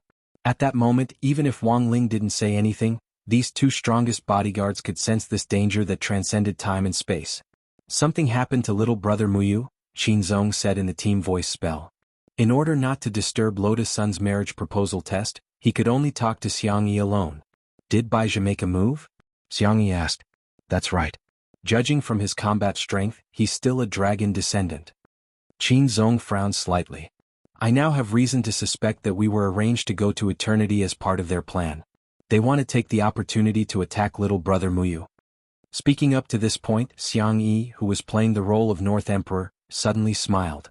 Unfortunately, they found the wrong person. After all, it was Wang Ling's job to protect Wang Muyu, so Qin Zong and Xiang Yi were extremely serious. As they talked, they used their own heaven-defying methods to find out most of the situation in the modern cultivation world. Yo, this kid is pretty arrogant. He even uses a bow and arrow. Interesting. When Xiang Yi saw Jing Zai transform that black umbrella into a bow and arrow, he started to get a little excited. Qin Zong seemed to have guessed what Xiang Yi was going to do. So, you want to snipe him? I do that a lot. Xiang Yi scratched his head. And my bullets will never rust. Although it's a different timeline, I think it shouldn't be hard to snipe him. Nguyen Jinren seems to be ready to make a move as well. I just need to buy some time. In the past, Xiang Yi's sniping targets were a lot of cutting-edge alien technology. But now, the target of sniping was actually a bow and arrow classified as a dragon descendant magic weapon. This new experience also made Xiang Yi eager to try. His 9-yang divine sword was a powerful super-heavy sniper rifle. He wondered what would happen if he were to face off against this bow and arrow of an immemorial dragon descendant. Thinking of this, Xiang Yi couldn't stay any longer. He quickly said to Qin Zong, "Excuse me, I'll go find a seat. Little brother Muyu is in danger." "Do you want me to stand on the side? Can I give you some assistance?" Qin Zong asked. "No, I'll be back soon." Xiang Yi shook his head and said, "Boom." On the other side, Jing Zai's diamond glove and the black umbrella that had transformed into a bow glowed at the same time. The The two most powerful dragon descendant artifacts surged with endless lightning, and at the same time they emitted a kind of holy moonlight. That was the power that Baizha had bestowed upon him from afar. When this arrow was shot, all things were destroyed. It was as if a god had descended onto the world, as if it could pierce through everything. Wang Muyu's expression changed. He could feel the power contained in this arrow. It was truly astonishing. The moment Jing Zhe let go, the heavy lightning pressed forward like overturning seawater. It had the effect of moonlight tracking, which was an additional ability of Baizha's. No matter how Wang Muyu dodged, this arrow would still stab him. This was an arrow with 100% hit rate. It was only then that Wang Muyu realized the difference in tactics between him and Jing Zhe. It wasn't that his strength was inferior to Jing Zhe's, but it was completely due to his lack of combat experience that caused the situation before him. More importantly, Wang Muyu hadn't expected the black umbrella in Jing Zhe's hand to have such an effect. It could transform into a bow. This was an unstoppable attack. Wang Muyu knew that he would definitely be hit, but he still put up a last-ditch struggle. Otherwise the arrow would hit his vitals. He worked hard to calculate the power and distance of the arrow. Finally, at the moment of impact, he used the Gravity Dragon's ability to reconfigure the surrounding space's gravity to buy himself some time. However, the power of Jing Zhe's arrow was too strong. This kind of delay was like trying to put out a burning cart of firewood with a cup of water. He couldn't block the huge power of this arrow. The arrow directly pierced through his left shoulder, creating a thunderstorm. 7-colored glass dragon blood instantly gushed out, splattering all over the ground. "You can't escape." Jing Zhe's face was expressionless. He raised his hand and lightning surged in his palm. Once again he used the power of lightning to call back the arrow. This time, the arrow was mixed with the power of Wang Muyu's glass dragon blood, causing the arrow's ability to reach a new level. He didn't want to kill Wang Muyu, but he brought out 100% of his combat power.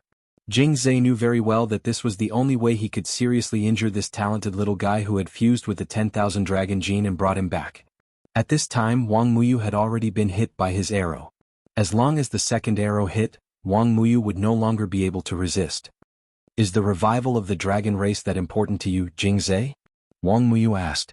He didn't understand why Jing Zhe would pursue this so painstakingly. He didn't even hesitate to bend his knees and be driven by evil people. He felt that there was still a sense of justice in Jing Zhe's body. He shouldn't have been used by Baizha like that. The glory of the dragon race was already history. The destruction of the dragon race had nothing to do with modern cultivators. Wang Muyu didn't understand why this beautiful era had to be destroyed. Why did they have to return to the world of hegemony, plunder, survival of the fittest, and the supremacy of strength? You've been in contact with human cultivators for too long. Naturally, you won't understand. This is also the reason why I have to bring you back, Jing Zhe said. His expression was calm, and there was no emotional fluctuation. He was like an emotionless killing machine, aiming his arrow at Wang Muyu. "You don't have any chance." After saying that, he let go of his hand. However, the moment he let go of his hand, suddenly, a brilliant silver beam of light seemed to have pierced through the end of the universe. With the aura of endless time, it pierced straight through. This was a beautiful silver bullet. Jing Zhe's pupils instantly dilated as if there was an earthquake. He had never thought that there would be such a bullet shooting at him from a strange angle. Boom. The next second, accompanied by an explosive sound, the silver bullet accurately hit the arrow wrapped in lightning and moonlight. Chapter 1896. This silver bullet had come from beyond the sky with astonishing accuracy, and it had pierced through the core world. Before it hit the arrow, it had directly punched a huge hole in the outer wall of the core world. Who could have shot a bullet with such power? Even Jingze was shocked. He had never seen such powerful modern cultivation technology. In order to ensure that there were no obstacles in the way of the Dragon Clan's revival, Jingze had previously assessed the level of modern human cultivation society in all aspects.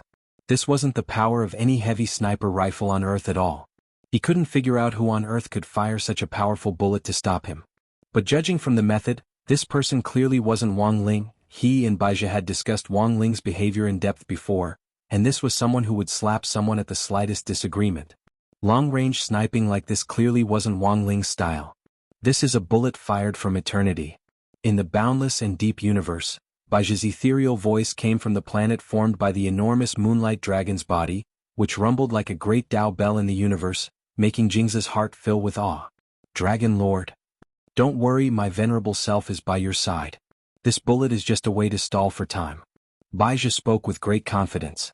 After all, his opponent wasn't Wang Ling, and he believed that he had a way to deal with this situation.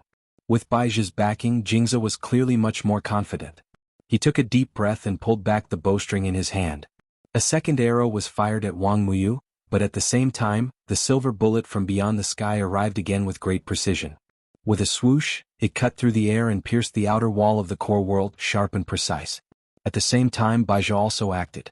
From a distant position, he infused moonlight into Jingzi, which turned into a bright moon behind him.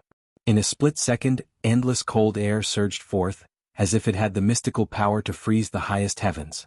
The silver bullet slowed down significantly under this freezing power. Wang Muyu could see that this wasn't a simple freeze, but a type of moon god ice that could completely freeze time and space. This was one of Moonlight Dragon's most powerful skills. When they first met, Baizhi hadn't shown this power. Now, however, he was able to control it. This shocked Wang Muyu. He was clearly a usurper who had nothing to do with the dragon race. He had merely taken the identity of a moonlight dragon, yet he had been able to comprehend the dragon race's ultimate technique to this level. Boom. Wang Muyu opened his mouth and spat out a glass-like flame. This was originally the dragon race's restraining technique to neutralize moon god ice. When the moon god ice met the colored glass flame, one could clearly feel the moon god ice evaporating under the colored glass flame's heat. However, Wang Muyu's proficiency with the colored glass flame was clearly not high, and one could feel that he was already working very hard to spit out fire. However, Baizhi's moon god ice was a level higher. Under the powerful freezing power, the colored glass flame's restraining effect was like trying to put out a cart of firewood with a cup of water. Is this the pride of the dragon clan that you spoke of, Jingzi? Wang Muyu was furious. As a descendant of the dragon race, he had to watch as someone who didn't belong to the dragon clan usurped the throne. This made him very angry. He asked loudly in a childish voice. His voice seemed to emanate from his bones, and it had a natural and clean quality to it. This caused Jingzi's gaze to change slightly. However, he quickly recovered his cold expression and stared at Wang Muyu. As long as the dragon clan can rise again, it doesn't matter to me who the leader is. He replied to Wang Muyu. Crack. Everything happened in an instant. Under Baizhi's cover, the moon god ice spread along the trajectory of the second silver bullet. It froze everything around it and froze the bullet in the air. However, the next second there was a huge explosion in the air. Jingzi hadn't expected the second bullet to be a spell trap. As soon as it was stopped by an external force, it would immediately explode. A huge mushroom cloud rose up from the core world. The powerful shockwave affected the arrow's trajectory, causing Jingzi's second arrow to miss. I knew it would be like this. In the distance, Xiang Yi sneered. He held the nine-yang divine sword in his hand, and his expression relaxed. His mission had been completed. After all, he was in the past and it was too difficult to snipe across time and space. It would be better to leave the rest to spiritual master Nuan. After the spirit explosion, Jingzi and Baizhi waited in place for a while. The third bullet that had traveled across time did not arrive. Baizhi knew clearly that the number of bullets in this time was limited. The third bullet would not arrive in a short time. It seems that no one will stop us anymore. He sighed and gave Jingzi the next order. Now was the best time to capture Wang Muyu. Jingzi nodded slightly. He called back the arrow and put his hand on the bowstring again. However, unlike before, there seemed to be an artifact tied to the arrow's head. It was a giant sealing net called the 10,000 scale dragon net. It was a magic artifact that Baizhi had specially created to imprison Wang Muyu. It was made from tens of thousands of dragon scales, and the moment it appeared, it produced an incomparably dazzling divine light. This net was also a dragon-descendant magic artifact and it was at the light level. In order to capture Wang Muyu, Baizhi had definitely gone to great lengths. This was the last attack, and unless Wang Ling came in person, Jingzi felt that no one could stop it. Blood seeped from the corner of Wang Muyu's mouth. He hadn't given up, and was releasing the last of his dragon chi to resist. However, with the 10,000 scale dragon net here, it was useless no matter what he did. Another arrow. And it was an arrow with the 10,000 scale dragon net. At the same time, from an extremely far distance, Wang Ling's gaze fell on the first scene at the same time. But he didn't make a move because he knew very well that Jingzi's arrow would be stopped. With a puff, a green light flew down from the distance like an aurora and directly resisted the power of the two dragon-descendant magic artifacts. the arrow and the 10,000 scale dragon net. Damn it, why is there another one? Jingze was a little impatient. One person after another jumped out to stop him, which made him extremely annoyed. Then he calmed down and saw clearly what was stopping his 2 dragon descendant magic artifacts. He was shocked, because it turned out to be a green blade of grass. Is this a sword spirit? In a trance, Jingze frowned, feeling like he had seen this familiar scene before. Yeah. In the next second, a small body broke through the air and directly smashed through the outer wall of the inner world with its diaper covered but forcing its way in. He looked at the baby girl who had suddenly barged in. At that moment, Jingze was horrified. Chapter 1897. The moment Leng Ming and Wang Nuan arrived, Jingze cursed in his heart, because in just a few short minutes, the outer walls of his inner world had already been broken through one after another. If it wasn't for the eternal moon starlight, which had a certain self-healing effect, the outer walls of his inner world would already be riddled with holes. Yeah. Wang Nuan appeared. Her small body contained a tremendous amount of spirit power, and Jingze was completely taken aback. It wasn't that he and Baizhi had forgotten this, they had already seen how terrifying this little girl was. It was just that she was too young, and they had thought that even if Wang Nuan took action, they would be able to handle her. But now, Baizhi and Jingze realized that they had still underestimated this little girl's ability to grow. This terrifying little girl's aura was too ferocious. She wasn't even half a year old, but she was like a prehistoric beast. Every day her body underwent earth-shattering changes. What would happen if she grew up? Thus, in that instant, Baizhi had the feeling that even if Wang Ling was now trapped in the eternal world, the fear of being at the mercy of the old Wang family came back to haunt him. But he refused to admit it, and thought that the person he was facing was just a baby who was nothing to be afraid of. He immediately ordered Jingze, catch Wang Muyu and kill her. Seeing a tiny baby body standing in front of another tiny body, he roared furiously. Without any hesitation he gave Jingze a death order. Wang Nuan was too strong. The most logical course of action was to kill her before she fully matured. As he spoke, Jingze attacked again. The arrow in his hand turned into an astonishing electric dragon with a radius as large as a small mountain as it swiftly flew toward Wang Nuan. However, all their attention was focused on Wang Nuan, and they ignored the little green grass that had arrived at the same time as her. Leng Ming had become stronger and his body had become sturdier as he continued to cultivate in the Sword King world. He leaped through the air like a fairy, fearless in the face of Jingze. A little grass could cut down the sun, the moon and the stars, and Leng Ming could do it now. What was even more surprising to Jingze was that this powerful little grass. Leng Ming was naturally unafraid of lightning. He charged directly at the lightning dragon. The emerald green sword light burst forth from below, like an arctic meteor transforming into a huge grass dragon, colliding with the lightning dragon. Then the lightning dragon and the arrow were completely swallowed up. Leng Ming's strength had once again exceeded the scope of Jingze's understanding. He had seen this blade of grass before, but it was far from being as difficult to deal with as it was now. Coupled with Leng Ming's natural restraining ability, Jingze was at a loss for a moment. He knew that the 5 elements restrained each other, so he tried to use thunder and lightning to detonate the divine fire to burn Leng Ming. Unexpectedly, Leng Ming was not even afraid of fire. Instead, Leng Ming, who was covered in flames, erupted with an even stronger combat power. Using strange arcs in the void, he continuously displayed his exquisite movement technique. Finally, the heavenly fire descended. From the horizon, it turned into a rain of fire and rained down. Seeing the divine fire descend, Jingze finally panicked. He originally thought that according to the 5 elements restrained each other, Leng Ming would be extremely afraid of fire. However, he did not expect that this blade of grass would actually overcome this weakness and turn the divine fire burning on his body into his own. He gritted his teeth and was forced to change the bow and arrow in his hand back into the form of the black umbrella to block the divine fire shower in front of him. There was a time limit for the black umbrella's transformation, and there was a period of time between each transformation. This also meant that Jingze would not be able to use that troublesome bow and arrow for a period of time. Having achieved his goal, Leng Ming landed on the ground and took root. He calmly watched as the divine fire burned his body to ashes. Was he committing suicide? No. In the distance, Jingze narrowed his eyes. He realized that the land where Leng Ming was had been burned bare. However, at this moment, a gust of wind blew past, and the emerald green grass on the ground emerged once again. This was the spring wind brings life again spell, a consummate skill that Leng Ming had comprehended from the Sword King world. As long as there was land, he didn't fear any fire. Fire indeed restrained him, including the piercing pain when the divine fire had burned him just now. However, he had now cultivated to a level where he could face it calmly. At that moment, Jing Zhe felt a little overwhelmed. He couldn't even break through a sword spirit, let alone deal with the baby behind him.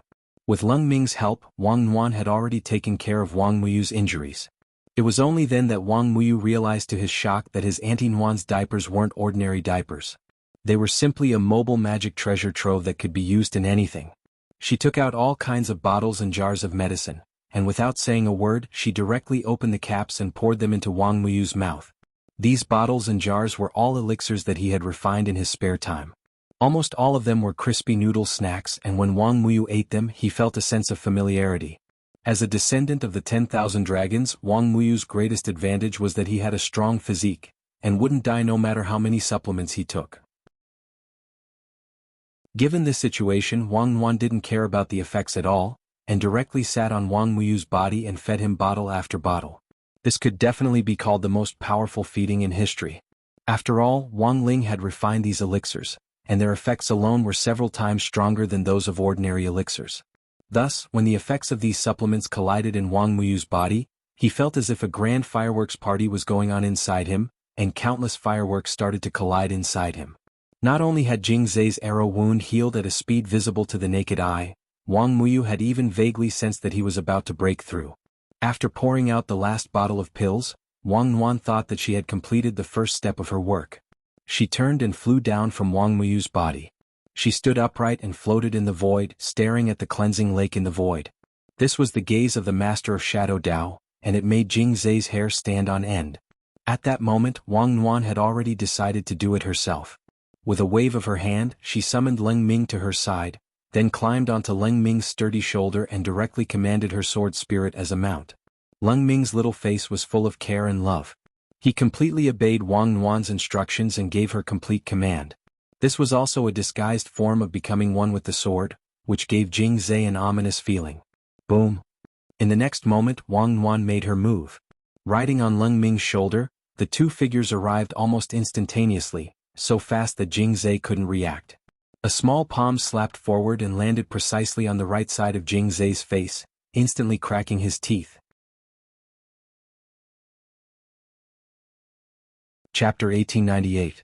It was hard to imagine that a palm the size of a baby's, which looked as soft as cotton, could actually slap someone mercilessly.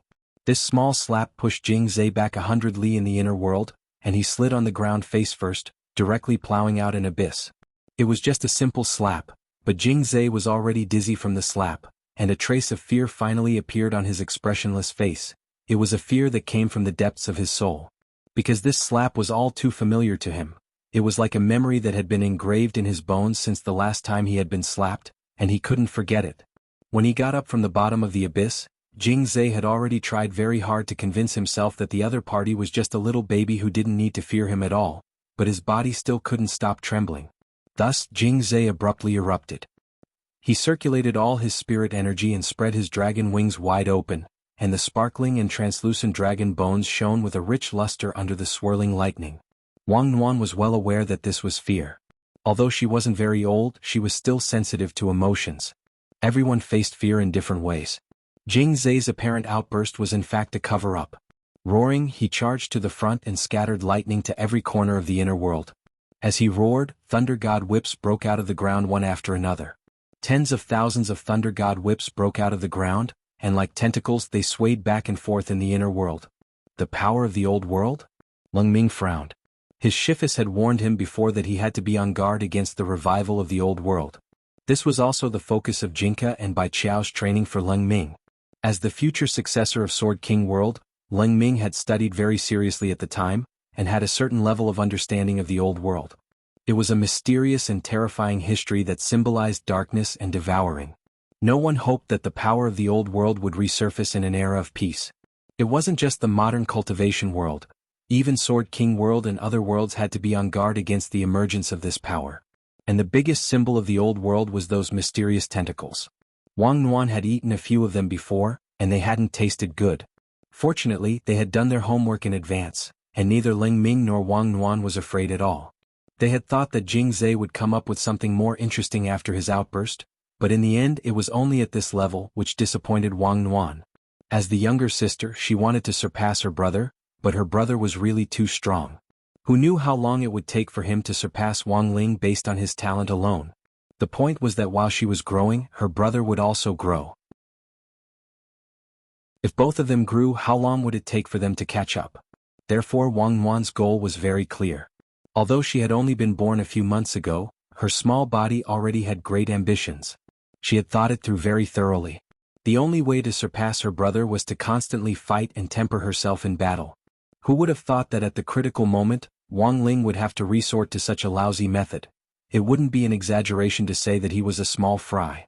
If one looked down on Wang Nuan just by looking at her, and felt that as long as they could defeat her with a strange spell that surpassed her age, they would be underestimating the youngest of the Wang family. As the master of Shadow Dao, wherever there was light there would be shadows, and using shadows to counter attacks was what Wang Nuan was best at. The lightning that Jing Zhe had released actually created an excellent environment for Wang Nuan. Unhurriedly, she sat on Ling Ming's neck and began to circulate all the spirit energy in her body. Boom! On the surface of the core world, countless pitch-black tentacles reached out from underground. These were all shadows that Wang Nuan had replicated. Their might was equivalent to these lightning whips, and the moment they appeared, they formed an equal suppression against the tentacles that Jing Zhe had summoned. Then, taking advantage of this counterbalance, Wang Nuan extended her tentacles again. Ha! But this time, it was Wang Nuan's little foot that touched Jing Zhe's face. The instant this little flying leg kicked toward Jing Zhe, the huge force it formed exploded on Jing Zhe's face, distorting the void and completely tearing it apart. The seemingly ordinary flying leg was actually too powerful. In that instant, Jing Zhe felt as if his face had been swept by a huge mountain, and he was immediately sent flying. He spat out a large mouthful of blood, and his eyes were filled with disbelief. So powerful, even Ling Ming was dumbfounded.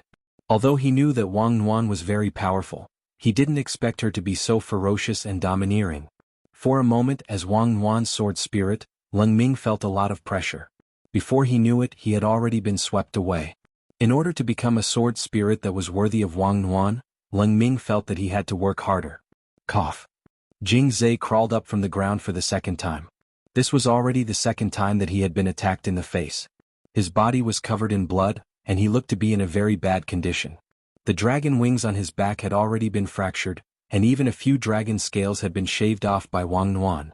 He kept coughing up blood, but his expression still showed no signs of admitting defeat. On the other side, Wang Nuan had no intention of letting Jing Zhe go. After all, Wang Muyu was injured. Although she had fed him a lot of tonics, Wang Nuan felt that it was not enough to vent her anger just by hitting him twice. Therefore, after hitting Jing Zhe twice, she was actually waiting for Jing Zhe's injuries to recover. After all, Jing Zhe's injuries could be quickly healed with the eternal moon starlight that Baizhi had given him. To Wang Nuan this was excellent news. Because Jing Zhe's rapid recovery meant two things. One was that he could let her fight to her heart's content. On the other hand, it was a very special way to gain combat experience. Although Jing Zhe wasn't very strong, he had a lot of health. Although his strength was too weak, as long as his body was sturdy enough, he could barely make it as an opponent. Therefore Wang Nuan calculated that Jing Zhe had more or less recovered and attacked again. The boundless spiritual energy in her body exploded at this moment, turning into endless lightning. This was a technique that she had learned from Jing Zhe using her Shadow Dao ability. This was truly giving him a taste of his own medicine. Lightning is useless against me. Jing Zhe laughed. He was mocking Wang Nuan for actually trying to use lightning against him. However, very quickly he was slapped in the face by Wang Nuan again. This was because in the next second, the head hammer that contained the power of lightning smashed onto his body again. Moreover, it was aimed at his vitals. He was hit accurately on the spot. In that instant, Jing Zhe felt as if his body had been struck by lightning. He instantly let out a painful scream.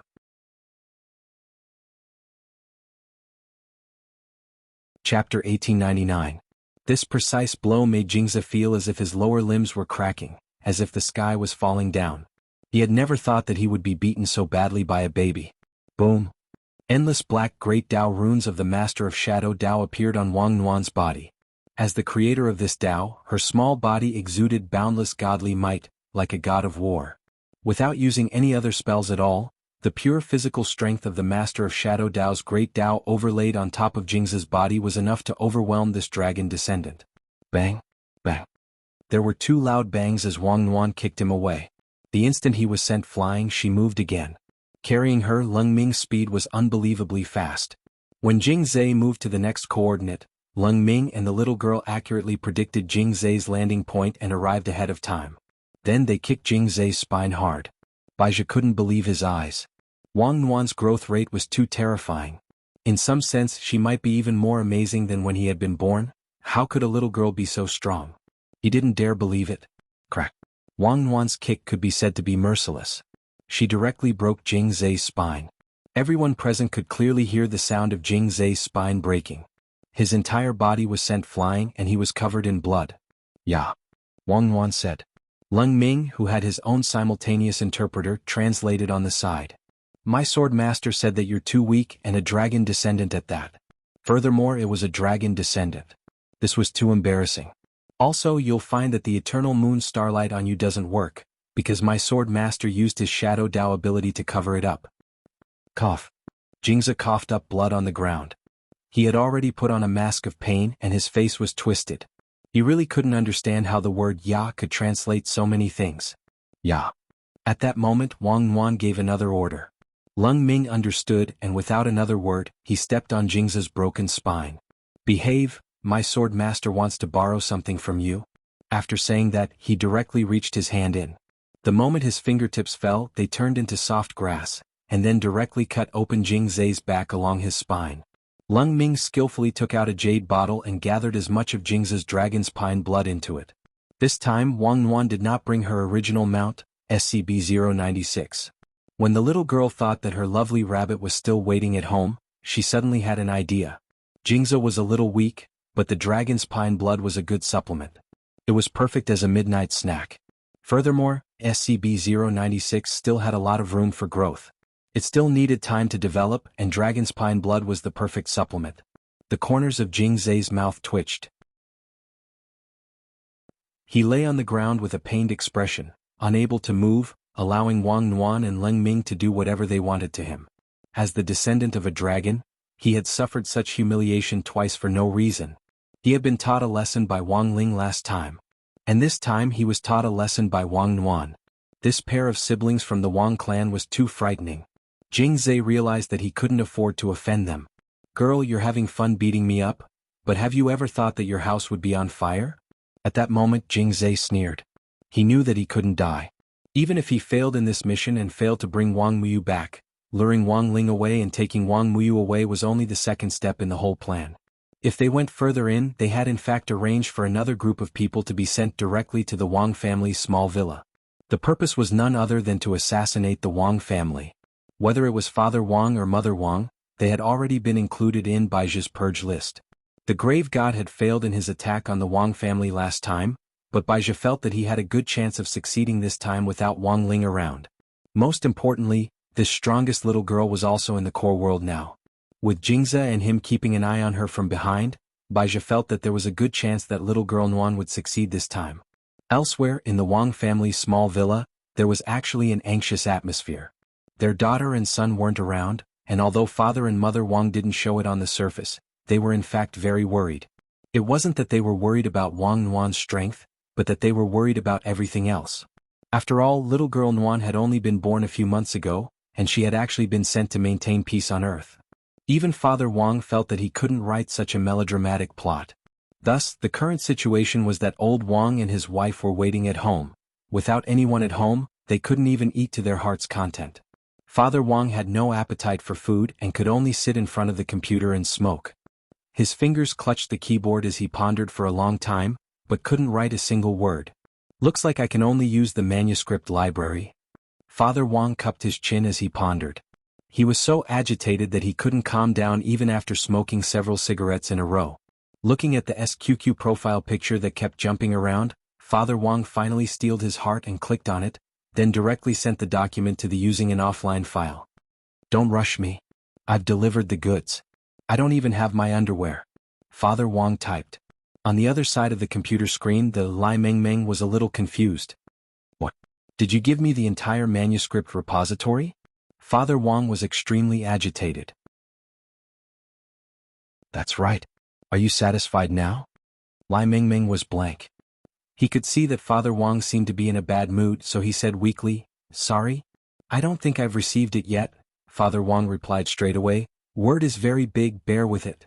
Lai Mingming, dumbfounded, he waited for the offline file to be transferred over as he wondered what on earth had happened to Father Wang. At the same time, he was also thinking about the situation of online literature writers nowadays, and wondering if he had been pressuring them to update too much. After all, at the very beginning, online literature writers had been updating weekly, then came the era of 2000 daily updates, which slowly developed into 4000, 6000, 8000, and now the most outrageous era of 20,000 and more. Indeed, it's too much. Lai Mingming sighed. He felt that he should be concerned about the health of his writers, and planned to find time to go to the Wang family's small villa to see how Father Wang was doing. At the same time, Father Wang was already fully armed. He was extremely worried about Wang Nuan's safety, so he and Mother Wang put on the latest enchanted long johns that Wang Ling had left behind. They called over some of the family's powerful enchanted gremlins and had them turn into human forms. The whole group was ready to set off from the villa with a bang. At that moment, a cute and mischievous little girl appeared at the entrance of the Wang family's small villa. She had a popsicle in her mouth and looked as cute as a doll. "Protect my lord." Lord Ma immediately realized that something wasn't right and shielded Father and Mother Wang behind him. He could sense that the girl in front of him was also a descendant of the dragon race. And her rank wasn't low.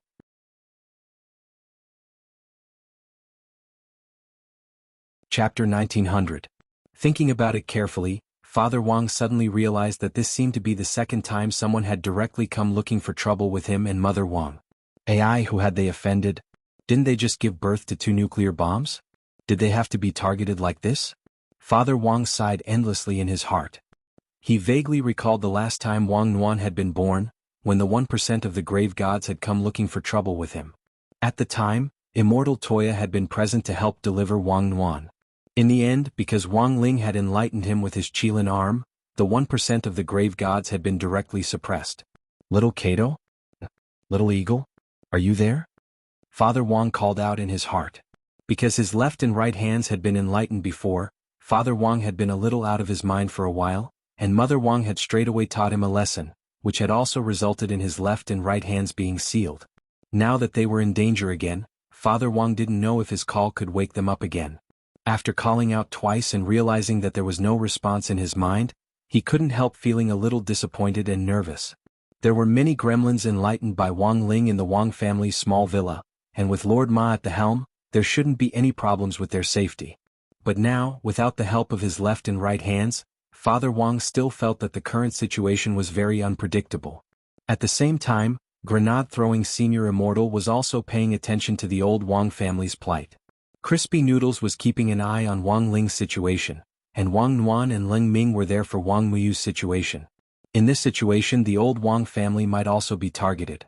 Grenade-throwing Senior Immortal felt that given the strength of these 2 old seniors of the Wang family, no evil demon would be able to leap over the old Wang family's lightning pool. But as the head of a sect, Grenade-throwing Senior Immortal still wanted to take a look. On one hand, he wanted to see if there was anything he could do to help, and on the other hand, he felt that this was a very rare opportunity to learn from them at close range. He had already carried out many missions with Wang Ling before, and each time he could feel that he was a little closer to achieving great Dao.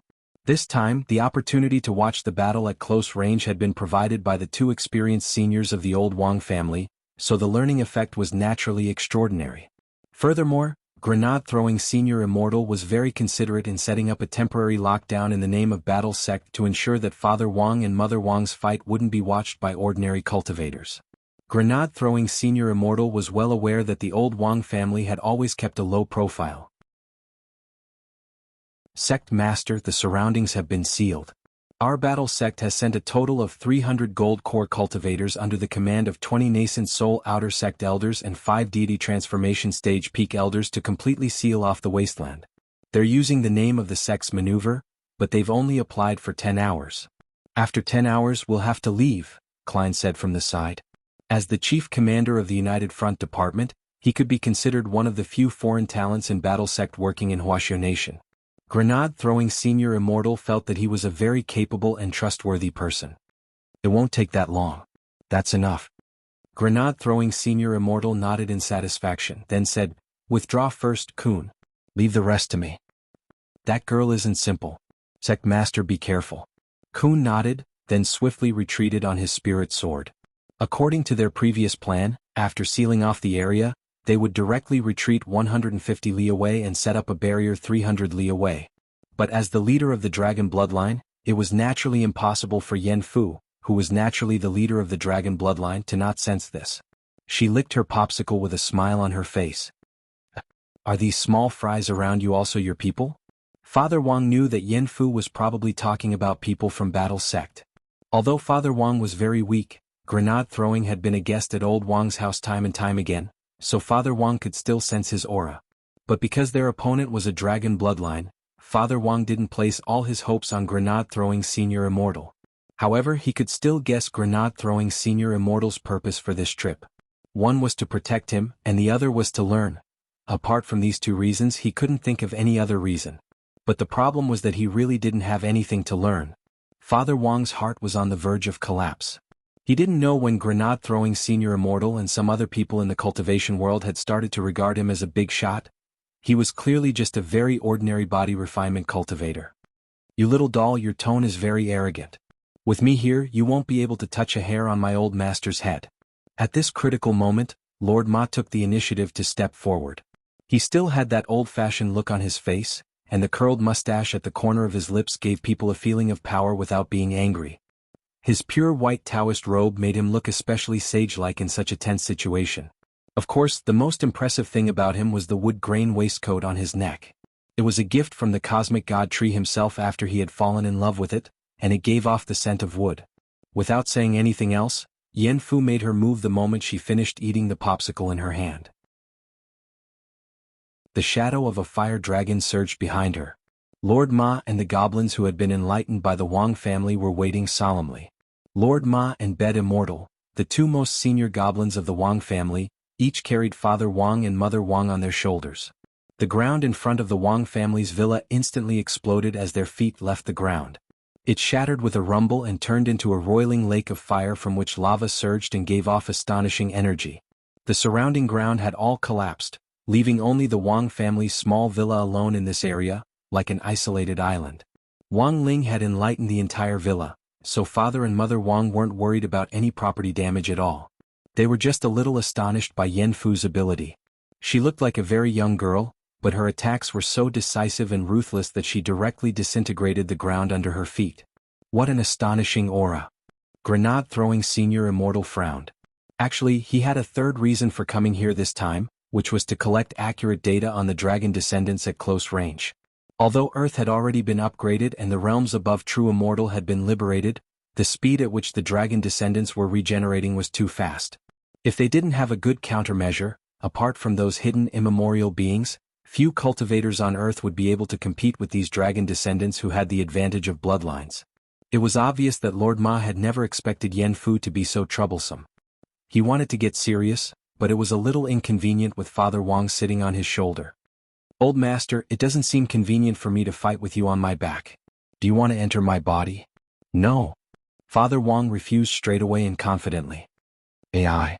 Lord Ma sighed, a little disappointed on his face. He had clearly already cleaned up his internal environment. Because of the cosmic god tree, the reserves in his body had long since been emptied out as fertilizer. Right now his body was very clean. But his old master was too willful. He couldn't get over this psychological obstacle, which gave him a headache. Chapter 1901. Lord Ma knew better than anyone that his body was now very clean. Since falling in love with the cosmic god tree, he had gained a girlfriend who liked to clean, and he looked a lot younger. He was already the oldest gremlin in old Wang's family, and Little Sheep had always called him uncle with white hair and a ruddy complexion, which touched Lord Ma very much. At that moment, as one of the few furniture gremlins in old Wang's family who had been strengthened by version 3.0's enchantment spell, Lord Ma abruptly changed into a very coquettish Western-style tuxedo the next second to highlight his status as an elder in the world of enchanted gremlins. "Bed Immortal, I'll leave old master to you. I'll go beat this girl back." As Lord Ma said this, he directly teleported Father Wang to Bed Immortal, who was carrying Father Wang and Mother Wang on each shoulder and was very steady. He and Lord Ma were old partners.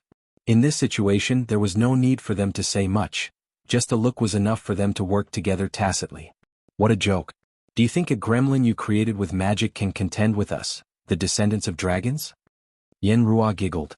She found it inconceivable that an enchanted piece of furniture could actually speak so confidently and want to fend off a descendant of dragons with noble blood. Arrogant girl, so what if you're a descendant of dragons? My master has never cared about trash like you. Putting his hands behind his back, Lord Ma looked disdainfully at her, the tail of his Western-style tuxedo fluttering in the windless air. Yen Ruo couldn't take it anymore to be looked down upon by an enchanted toilet. In any case, she was a descendant of dragons and didn't approve of this kind of matchup. To actually let a toilet be her opponent, this was looking down on the dragon clan too much. You're courting death. Yen Ruo instantly flew into a rage and spat out dragon flames. This was the divine fire of the dragon clan, which alternated between purple and black, and had a frightening temperature. The moment it was spat out, the flaming lake below immediately resonated, and several fire dragons soared into the sky from the lake to form a pincer attack on Lord Ma. Lord Ma's face was as calm as an ancient well, but he was secretly astonished at Yen Ruo's methods. She clearly looked like a very gentle and quiet girl, but her moves were all large-scale destructive attacks. Although he was the most experienced gremlin in the Wang family, Lord Ma still knew nothing about the grand occasion of the Dragon Clan.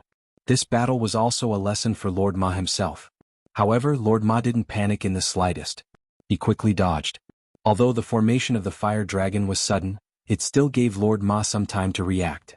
The rest of the Wang family's spiritual monsters hid in the house and watched. With the entire villa surrounded by the flaming lake, the temperature in the house rose by a lot.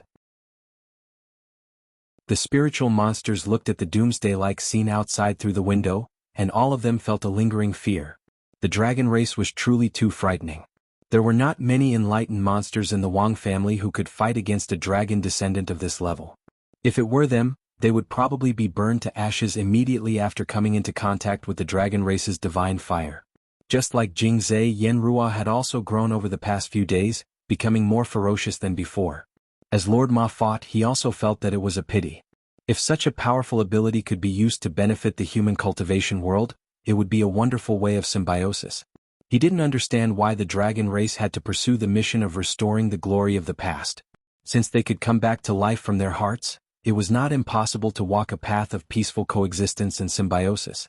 With a bang, Lord Ma dodged sideways to avoid a mountain-sized fire. Yen Ruo's spiritual power seemed to be endless, and she didn't care about the problem of consumption when casting spells. She sprinkled her dragon breath and spiritual power in large amounts, burning the ground in front of her into a fiery red. The nearby ground was all cracked and shattered on the spot, forming a dry abyss. Do you only know how to hide? Toilet bowl. Yen Ruo taunted. She didn't regard Lord Ma as her opponent at all, and was just releasing her temper willfully. When Lord Ma heard this, his face suddenly became serious. He felt that this little dragon girl really needed to be disciplined. As the head of the goblins enlightened by the Wang family, he had always considered himself to be elegant and easygoing.